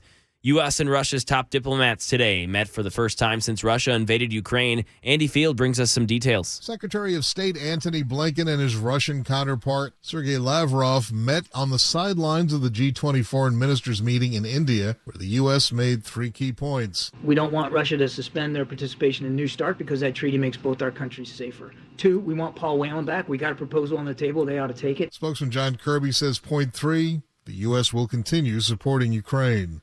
Here in Tennessee, 2 bills that have been discussed at length got signed into law today by Governor Billy. The first, known as the Drag Show Bill, was signed, which prohibits adult cabaret entertainment from being performed in public, basically restricting any performance that is sexual in nature to age-restricted venues. The other bill signed by Lee prohibits gender-affirming care for minors who identify as transgender. And under the terms of that bill, any minor that's currently receiving hormone therapy for gender dysphoria would be required to come off of that treatment by March 31st, 2024. Both bills will go into effect this year. Representative George Santos says he's fully cooperating with a House committee that's now investigating the freshman congressman who's admitted to lying about his resume. Here's Andy Field. After months of accusations, the House Ethics Committee is launching a formal investigation into New York Congressman George Santos. New York and federal investigators already looking into a variety of election irregularity claims, his own constituents demanding he resign for lying about his job and educational background. House Committee will look into a number of accusations, including possible conflicts of interest and claims of sexual misconduct toward a congressional job seeker. And the Biden administration says it's deeply concerned about reports in Iran of schoolgirls being poisoned. White House spokesman John Kirby says they don't know what or why it's happening. Truth is, we don't know right now what caused those ailments. We see reports that the Iranian government are investigating it. That's the right course of action. We want those investigations to be thorough and complete, and we want them to be transparent. And some music news for Music City. Famous country star Morgan Wallen offered a free concert for tomorrow night at Bridgestone Arena. That's paired with a new album announcement, One Thing at a Time. That album comes out tomorrow as well. That announcement was immediately met with thousands of people stopping their days to come to Lower Broad in hopes of getting some free tickets. It was max 2 tickets a person. By noon, Bridgestone had sold out. Doors open tomorrow night at 4:30. And this just in from Channel 4, a big fire in East Nashville on Woodland Street. We'll track that for you right here on SuperTalk 99.7 WTN. That's the latest news. Weather's next. I'm Mac Maury, WTN News.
Well, good evening, everyone. 7 minutes now past the hour of 6 o'clock. Another exciting hour of the drive here on this Thursday. Glad you're with us. Hope everything's going well for you this evening. I've got some great stories for you here in this next hour. And I think, at the end of it all, you'll say, wow, that was insightful and illuminating. I'm sure those are the words that you'll use. Oh, yeah. Insightful and illuminating. I'm not holding my breath. But I hope that you'll hang with me for another 53 minutes until we hand it off to Mark Levin, who will carry on throughout the evening. Well, we like to keep you up to date on everything about, this new world that we're in, a woke world. It's a woke world after all. Sing along. It's a woke world after all. It's a woke world after all. It's a woke world. Well, that's right. Oh, they're not done yet. I'm sorry. I didn't mean to interrupt. I don't know. I can't take anymore. Make it stop. Make it stop. Oh. You were enjoying that. Just getting into it. All right. We got a lot of woke news. Every day I fill up binders of information about woke news. All kinds of stuff happening. Where do I want to start? Okay, let's start here. Because this woman, this little elfin woman, who is the Secretary of Energy? Have you seen her name? What is her name? Granholm. Former governor of Michigan, Granholm. And she looks like a little elf with a pixie cut. Top Senate Republicans presses Granholm on climate report calling to ditch cars. A climate report from the university and think tank researchers with ties to the Department of Energy advocates for the U.S. to dramatically reduce vehicle ownership, gas-powered and electric cars alike, and move to dense cities to combat climate change, and it's raising alarm bells on top congressional Republicans. Senator John Barrasso is pressing Energy Secretary Jennifer Granholm about a January study advocating that smaller EV batteries and fewer vehicles on the road altogether by relocating to urban areas with public transportation to reduce dependency on lithium mining that is harmful to the environment. But at least they acknowledge that it is. The notion that the federal government should tell people where to live or how to get around the nation is on its face ridiculous, says Mr. Barrasso, a Wyoming Republican, in a letter to Ms. Granholm on Wednesday, first reported by the Washington Times. People live in Wyoming because they want to get away from federal overreach, not to have Washington bureaucracies dictate the kind of lifestyle they should have. The climate report came from, yes, wait for it, the University of California, Davis, and the progressive think tank Climate and Community Project did not officially involve DOE or have the federal government endorsement, but at issue for Mr. Barrasso, the ranking member of the Senate Energy Committee, is the department's ties to its researchers and the institutions involved. DOE is an official research partner of UC Davis Energy and Efficiency Institute. 3 of the 8 report's authors are UC Davis staff members. Isn't that just like liberals?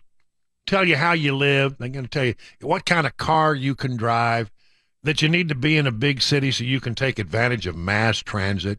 And if we don't do that, then, it's climate. We can't afford to live in the country anymore.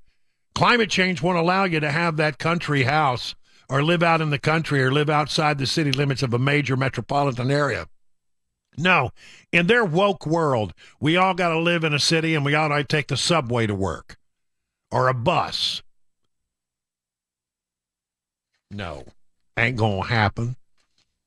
Really, honestly, they can come up with all these crazy ideas, but it's at some point, the American people will disabuse them of these notions that we're gonna continue to drive our gasoline cars. I don't care what you do. We're going to eschew the electric vehicle. It may work for some people, and that's all good and fine. Knock yourself out. But a lot of people, it doesn't work. Doesn't work for me. Doesn't work for Cabana Wife. And I simply, I'm not going to be forced into it, and I think most Americans are in the same boat. We're not going to do that. You can't tell me where to live.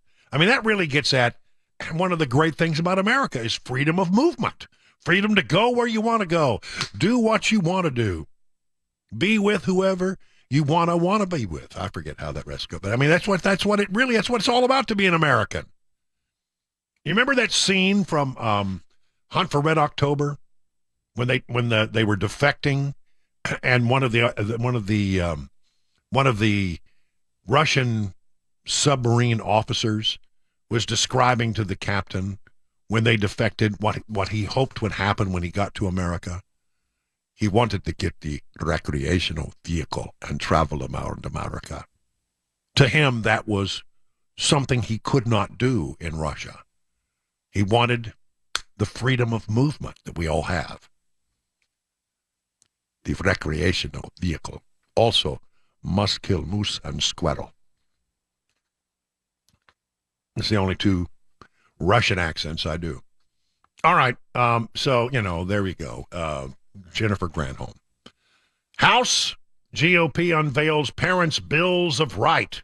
Oh, lovely. And this is great that the House is actually doing this because, so many at school right now, it's all about, the teachers have rights and the students have rights, but the parents have no rights. It's the parent who bring the children to school. It's their kids. Yes, they have rights. House GOP Conference Chairwoman Elise Stefanik says the legislation ensures parents have the right to know what's being taught to their children. Well, of course you should know. It's the Parents' Bill of Rights. It's sparking, as you might be shocked, stunned, and amazed to know, it is sparking criticism from the largest teachers' unions. We don't want those parents knowing what's going on. They have no interest. We don't want them nosing around in what we're doing in the classroom. For the first time in the new majority in the House Republicans are introducing the Parents' Bill of Rights to bring our parents' concerns to the highest levels. In the fake of the woke agenda and the radical CRT the far left is pushing even in the midst of the devastating learning losses, we are ensuring parents have the transparency to know if their child is being properly equipped in the classroom. The National Education Association says House Speaker Kevin McCarthy would rather seek to stoke racial and social division and distract us from what will really help our students thrive. An inspiring, inclusive, age-appropriate curriculum that prepares each and every one of them for the future. No, what I really want you to do, it's very simple. What I want you to do as a teacher is teach the kids how to write, how to read, and how to do math. Honestly, if you get those three, the rest is gravy, okay? Give me those three. But we're not doing that in America. Historically, across the country, and especially here in Tennessee, we're simply not getting that job done. The very basics of an education. Learning how to read and write. So important. I mean, if you learn how to read and write well by the time you reach the third grade, there's a pretty good chance you can have a great educational experience. If you're struggling in the third grade and you don't know how to read and write, you can't express yourself, then, it's not going to go well. Math. Our math scores are abysmal. Terrifyingly bad. And we need to stop worrying about CRT and a woke agenda and making sure that all the boxes are checked and that, we're teaching our kids about, all this nonsense, this woke nonsense, and actually just focus on the old-fashioned novel concept. It's a quaint notion, I understand, of just teaching kids how to read and write and do math. I got 2 of the 3 when I was in school. I never figured out the third. 2 out of 3 ain't bad. 2 out of 3 ain't bad. All right, there's that story. Gazumba Gate. Have you heard this about it? There's a Canadian male shop teacher, He's a male shop teacher. He teaches shop in a Canadian school, and walks around often in the classroom with gigantic prosthetic breasts. I'm talking about quadruple Z's. I mean, they're huge. Have you seen this picture of this guy? I don't know if I want to. No, you don't. Has been placed on paid leave after the revelation that he doesn't wear them outside of school. The Houghton School District confirmed that Oakville Trafalgar High School shop teacher Kayla Lemieux was put on paid leave Tuesday. While not currently on active assignment, the teacher remains employed, according to a spokesperson to the Toronto Sun. Lemieux's suspension comes after Education Minister Stephen Lecce and others, I don't know these people, they're all Canadian, said that abdicated its responsibility of failing to put the interest and safety of students first. Well, that's in Canada. They got woke problems, too. House and Senate send rebuke of Biden's ESG agenda to his desk. We told you about this late yesterday. Republicans and a handful of Democrats, that's an interesting development, in the House and Senate rebuked the White House over a rule that would allow retirement fiduciaries to invest in accordance with the Environmental, Social, and Corporate Governance Movement, known as ESG. And so the House and Senate sends a rebuke of that, saying, no, we don't want to do that. Members of the House voted 216 to 204 in favor of a resolution to scrap that rule. In the Senate, it was 50 to 46, with Senator John Tester and Senator Joe Manchin, and Representative Jared Golden voted alongside Republicans to advance the measure. You see, right now, Democrats don't have a majority because so many of their people are sick. Apparently, they're depressed. If I were a Democrat, I would be depressed too. Well, there's that. And then here's this. Congressional defense hawks say the only cuts to the defense budget that will be considered will be to the woke programs, saying cuts to the Pentagon would be disastrous to the United States as it faces down a potential Russian war in Ukraine and Chinese threats to invade Taiwan. So they say, yeah, well, the only thing we're going to cut out of the Pentagon's budget over in the House is all the woke stuff that they're being asked to do. Well, hear to that. I'm all in favor of some of that. It is now 20 minutes past the hour of 6 o'clock on SuperTalk 99.7 WTN.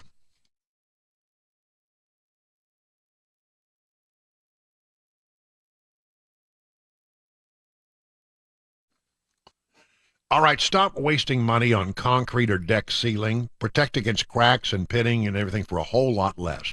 Let's talk about an unsealed driveway. It will crack. And yearly sealing can be very expensive. It can run about $1,200 a year. Multiply that over 10 years, you're talking about somewhere in the neighborhood of, I don't know, $13,000, $14,000, $15,000. Well, many homeowners report paying the same for a superior seal that lasts a lifetime and is backed by a 25-year manufacturer warranty. It's called EverSeal. Seal it once and forget it. You can spend your weekends cleaning your deck or your driveway or home, and then watch the weather find the perfect time to apply some protector that will be gone in a few years anyway. Or just do it one time with EverSeal, and you don't have to think about it again. There needs to be a better solution. That's what my friend Steve Nelson and his team over at EverSeal thought as well. They've taken technology that's been around for ages in industrial applications, figured out how to provide a permanent solution for sealing your exterior wood and concrete at a price that home and business owners can actually afford. Do it once and forget. They will clean it as clean as it's ever been, then apply their product, and it will absorb through the wood and the concrete to prevent any further damage. Really, it's guaranteed for 25 years, but it's really probably going to last you 30, maybe even 40, 50 years. Sound like something you want to get to know more about? Well, why don't you call this number, 1-844-EVER-USA, 844-EVER-USA, or go to the website, ever-seal.com.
Tracking possible severe weather coming in tomorrow, early morning into all the rest of our Friday. And a verdict reached in the Alex Murdaugh trial. All that and more coming up, plus some money news. 6:30 Super Talk 99.7 WTN.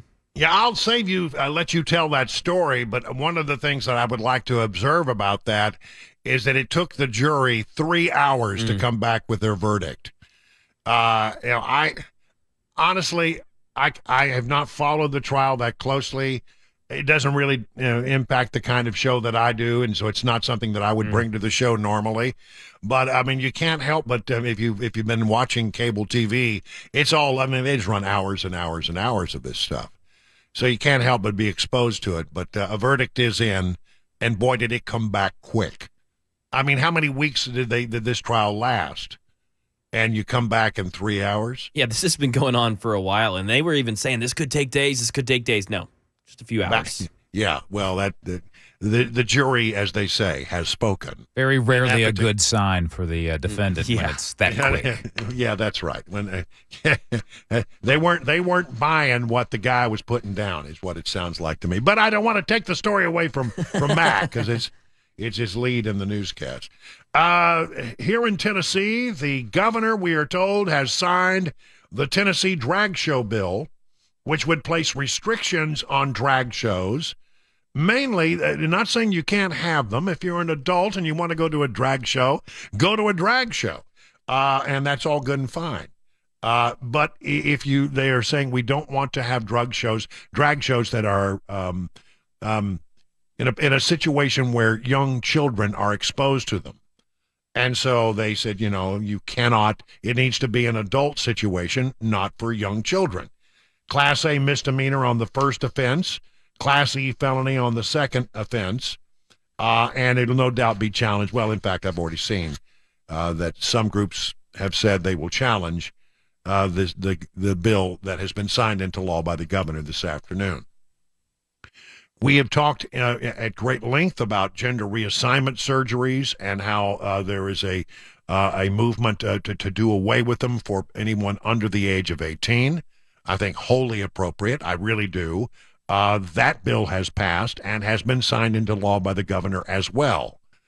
So two major moves there by the governor, signing both of those bills into law, and both of them no doubt will be challenged in a court of law. I say, okay. Let's just, go ahead. Bring your challenge. Let's see where we are at the end of the day. So there is that in the state of Tennessee. Speaker Sexton, who I think was on earlier today with Matt Murphy, proposed expanded charter school offerings through a newly amended bill called HB 1214.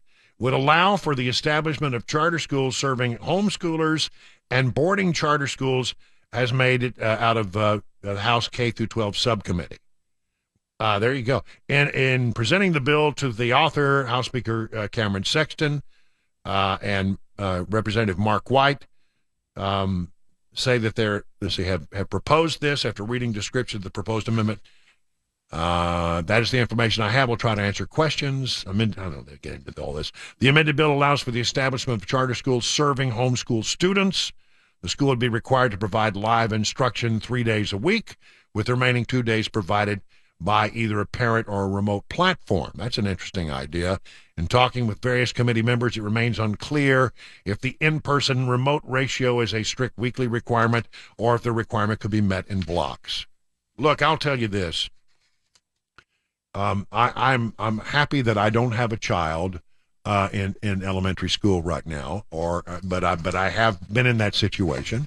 I was very blessed to have my child in a good public school, one of the best actually in the country. But it just happened. Pure luck, that luck of the draw that I got that. If I had a child right now and my child was not getting the education that he or she needed, I would do whatever I could to get that child out of public school. I would not be committed to a public school education. And I thought there was some value in having a public school education. I am a product of public schools. I failed my way all the way through high school, and still somehow made something of myself. So it's amazing. People, if you got a kid who's not good in math, don't worry. They'll probably be okay. If they're good in other things. It's 30 minutes now past the hour of 6 o'clock on SuperTalk 99.7 WTN.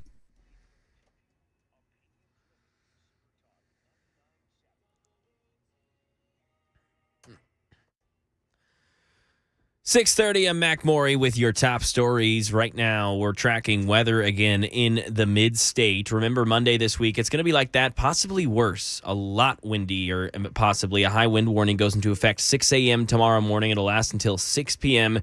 With that, expect gusts up to 60 miles an hour, regular south winds of 25 to 40 miles an hour, and that's going to go along with thunder, heavy showers, possible flooding, a level 2 out of 5 risk for tornadoes in Middle Tennessee. And just looking at the severe weather risk for as far as thunderstorms, severe weather threat in general, upper portions of Middle Tennessee, Nashville, Dixon, Cookeville, that's a level 3 out of 5 for severe weather threat. If you look at the rest of Middle Tennessee, McMinnville, Columbia, over there in Paris, Lawrenceburg, down there in Savannah, that's a level 2 out of 5. But all of Middle Tennessee expecting some serious weather and some serious wind. Along with that, all power outages as well, likely in areas with good amount of trees.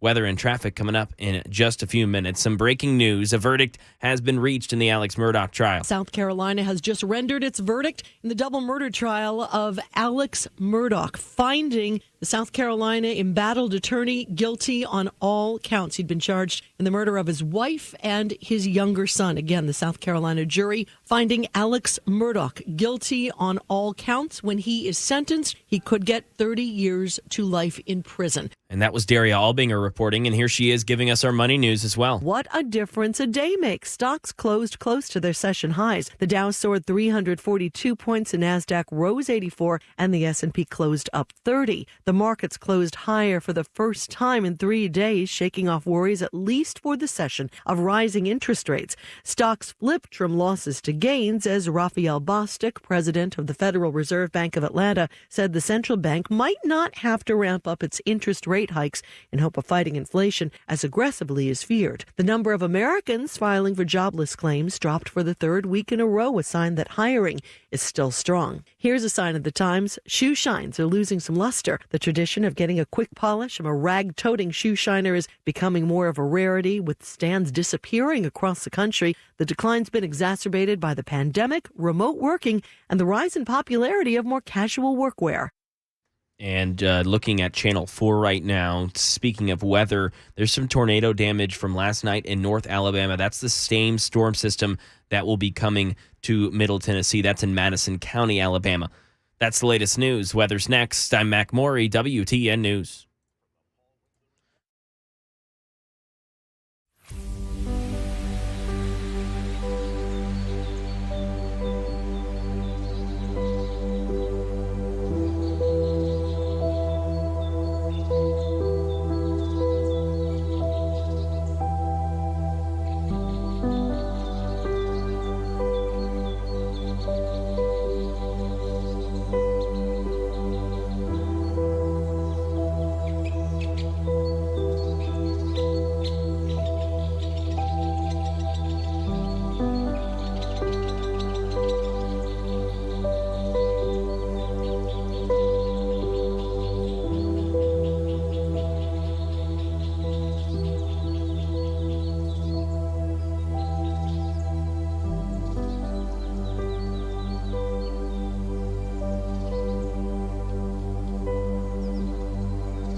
Hey, when have you been to the Legend Steakhouse? When's the last time you went by? Have you been? You've never been? Well, you need to go to Legend Steakhouse. Get a great steak. You know, there are a lot of different locations around the area. Just go to legendsteakhouse.com to find out where those locations are and to look a little bit at their menu. You know, maybe you get a steak tonight. Maybe you want to go by there tomorrow for lunch. They have a meat and two situation going on. Here's some of the meats. Fried pork chops, smoky mountain meatloaf, fried catfish, slow-cooked pot roast with gravy. Are you detecting a trend here? That's right. This is good country cooking. 14 vegetables in casseroles to choose from. Broccoli casserole, turnip greens, bourbon glazed apples, fried green tomatoes, potato casseroles. Enjoy a mom's home-cooked meal. In fact, these recipes came from Johnny's mom. He borrowed the recipes some 30 years ago, and he just never really gave them back. Multiple locations across Middle Tennessee. Good food at a fair price. Go to legendsteakhouse.com. That's legendsteakhouse.com for locations or for online menu ordering. A local company that's been around for some 34 years. You're going to love your next visit to Legend Steakhouse. Hi, I'm Paul Winkler. I've had a financial radio show on WTN for over 20 years. But before that, for about the first 10 years of my career, I worked for a big investment firm. The name of the game was selling and getting assets under management. Then I was introduced to evidence-based investing, driven by academic research and not the sales process. Two big revelations. One was that investing in the stock market wasn't a gambling adventure. I had never thought about it that way. Think about when we invest, you're just gambling your money away and just throwing it into the casino. Well, investing in stocks is really just owning companies. And you think about some of the most successful people in the world are business owners, and you get to be a business owner when you invest in the stock market. It allows you to be part owner of the most successful companies in the world. The second had to do with how you were investing in those companies. In my former role, I was taught that my job was to use my skills to predict the future. Oh, crystal ball, what stocks or market segments are going to do best in the near future? If you listen to investing news sources and investment advisors, you'll find that making predictions is the rule rather than the exception. One recent study shows that 93% of professional managers underperformed the market over the past 15 years in their selection of large U.S. stocks. And it was over 95% that underperformed with small companies. Did you know that you could be tremendously successful as an investor without predicting the future? I believe the first step is education. However, it can't be just any education. We will help you understand what you're doing with your investments, why you're doing it, and what the basics are behind how things work. Then we make recommendations. I want you to be completely confident before you do anything. If that sounds like a winning game plan, set up a free 15-minute phone call at any of our 10 offices around Nashville. Go to paulwinkler.com to schedule a call today.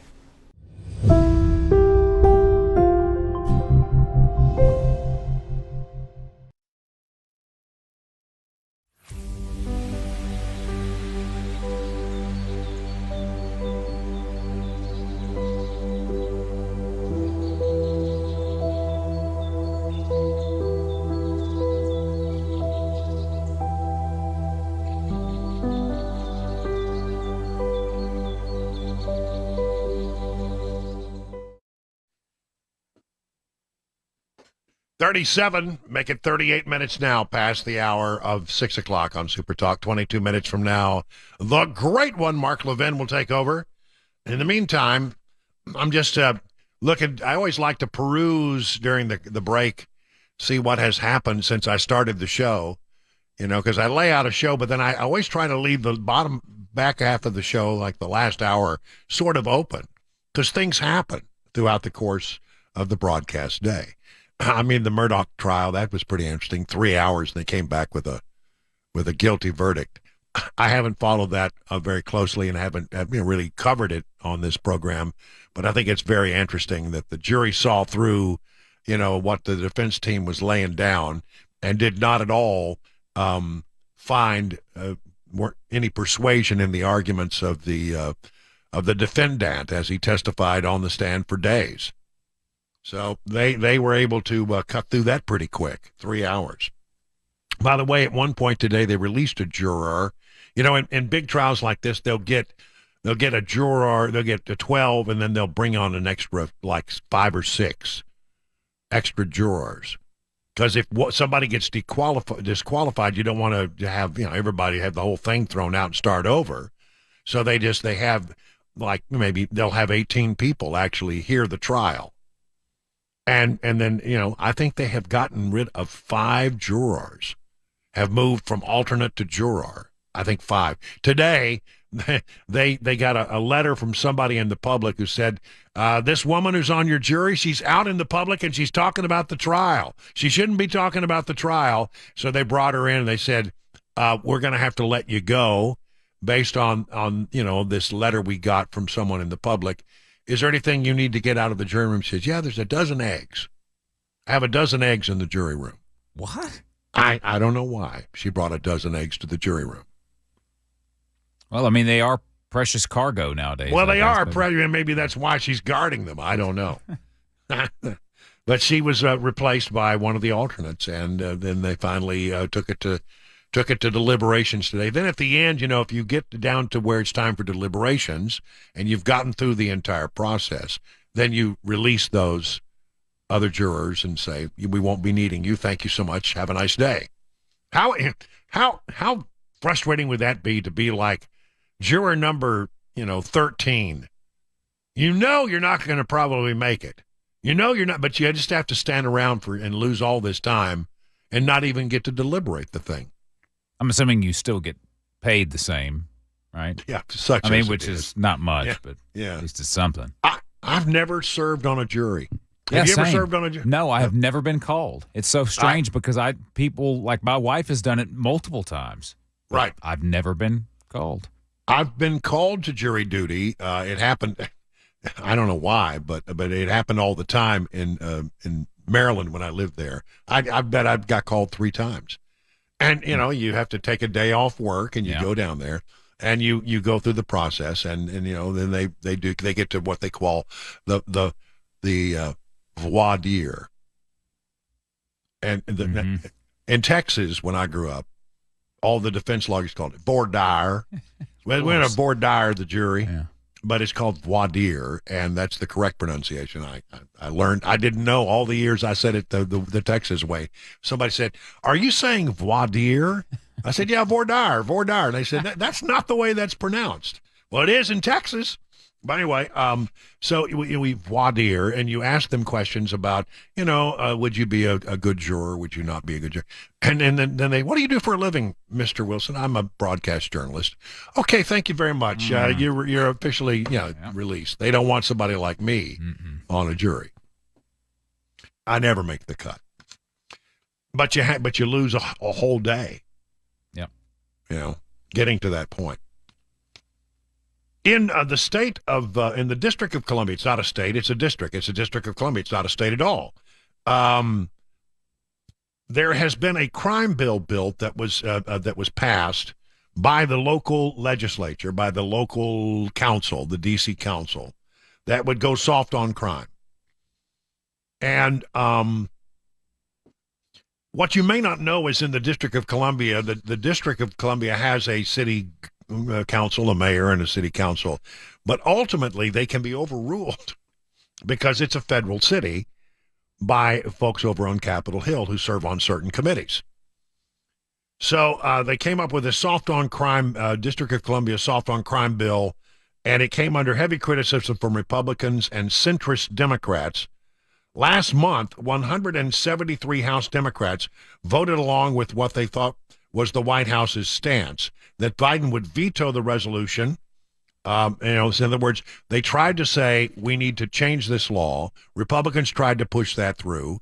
Democrats in the House said, okay, that's not going to stand up. We're going to stand with the president. We're going to stand with the Democrats on the council. We don't think it's appropriate of you to try to shove this down their throats. And so they voted against undoing the crime bill. And then today, out of the blue, Biden said he would not veto the matter.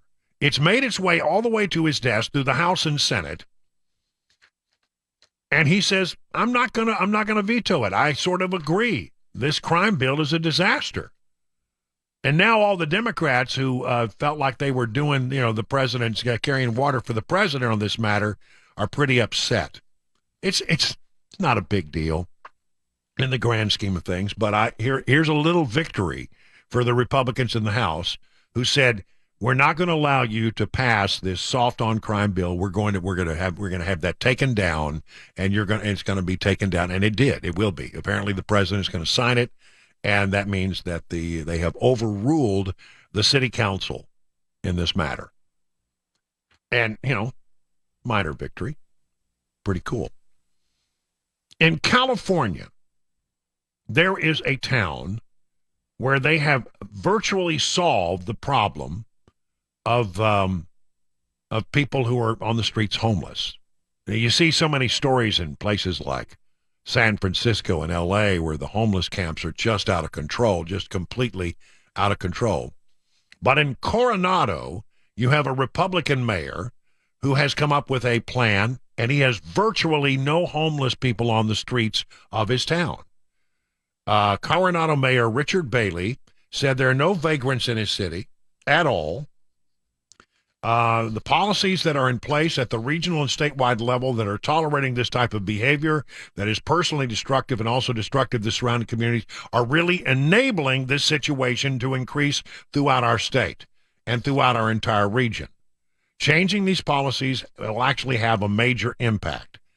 He explained that Coronado works with the police department and a homeless service provider to give the homeless only one option: to get the help they need. Coronado funds reasonable services to those struggling to get back on their feet, but noted the city has a no-tolerance policy for those who violate municipal codes.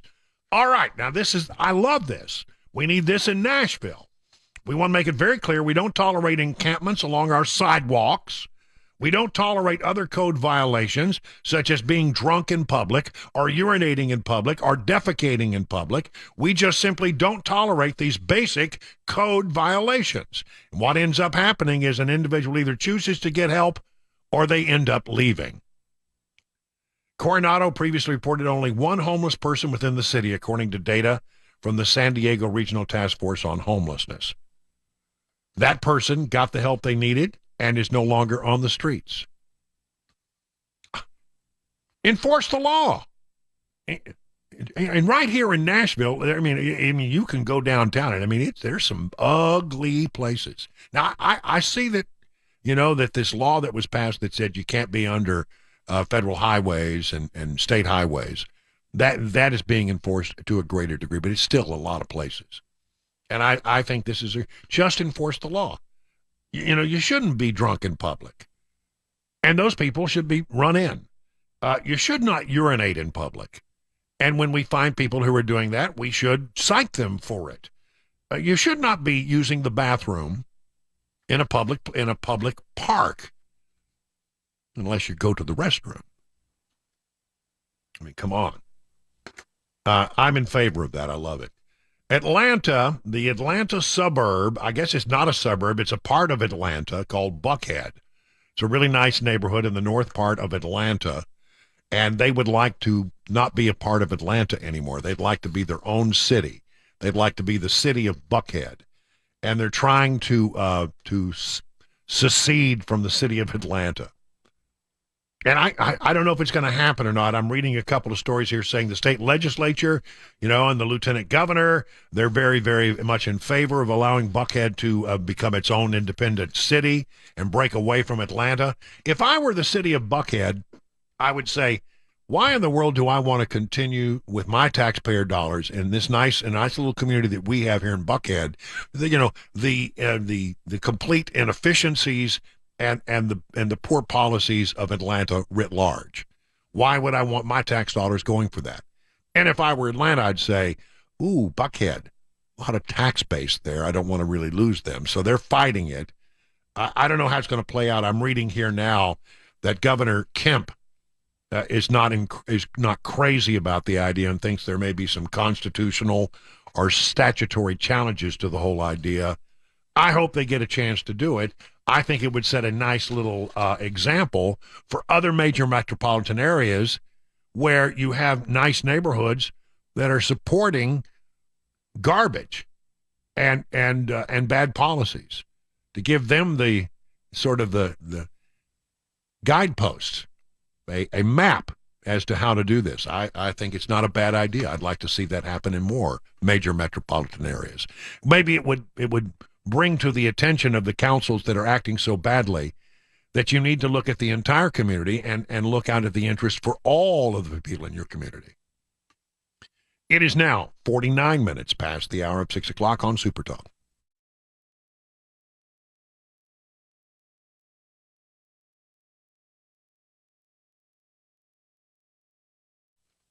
Busy Bee, when you need heat or cold AC, you know the number, 615-775-7833.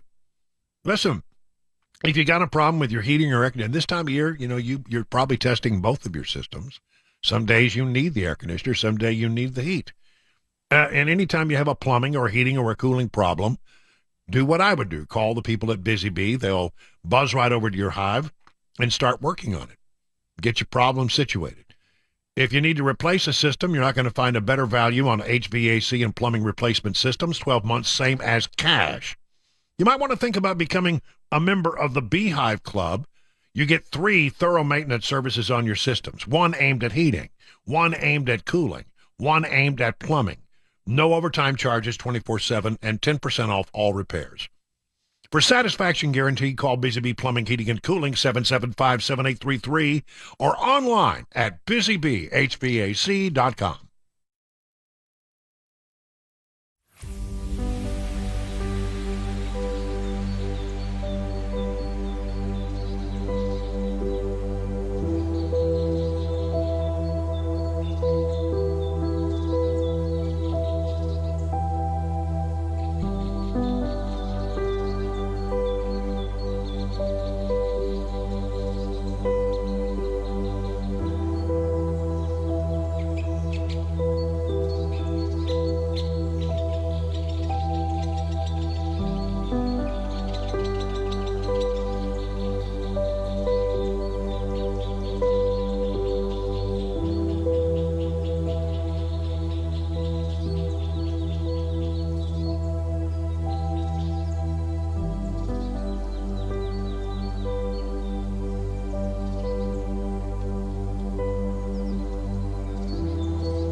All right, that's it for me. Y'all have a great night. Mark Levin is up next. Be back here tomorrow with not one but two editions of Phone Your Farb Friday. See you then.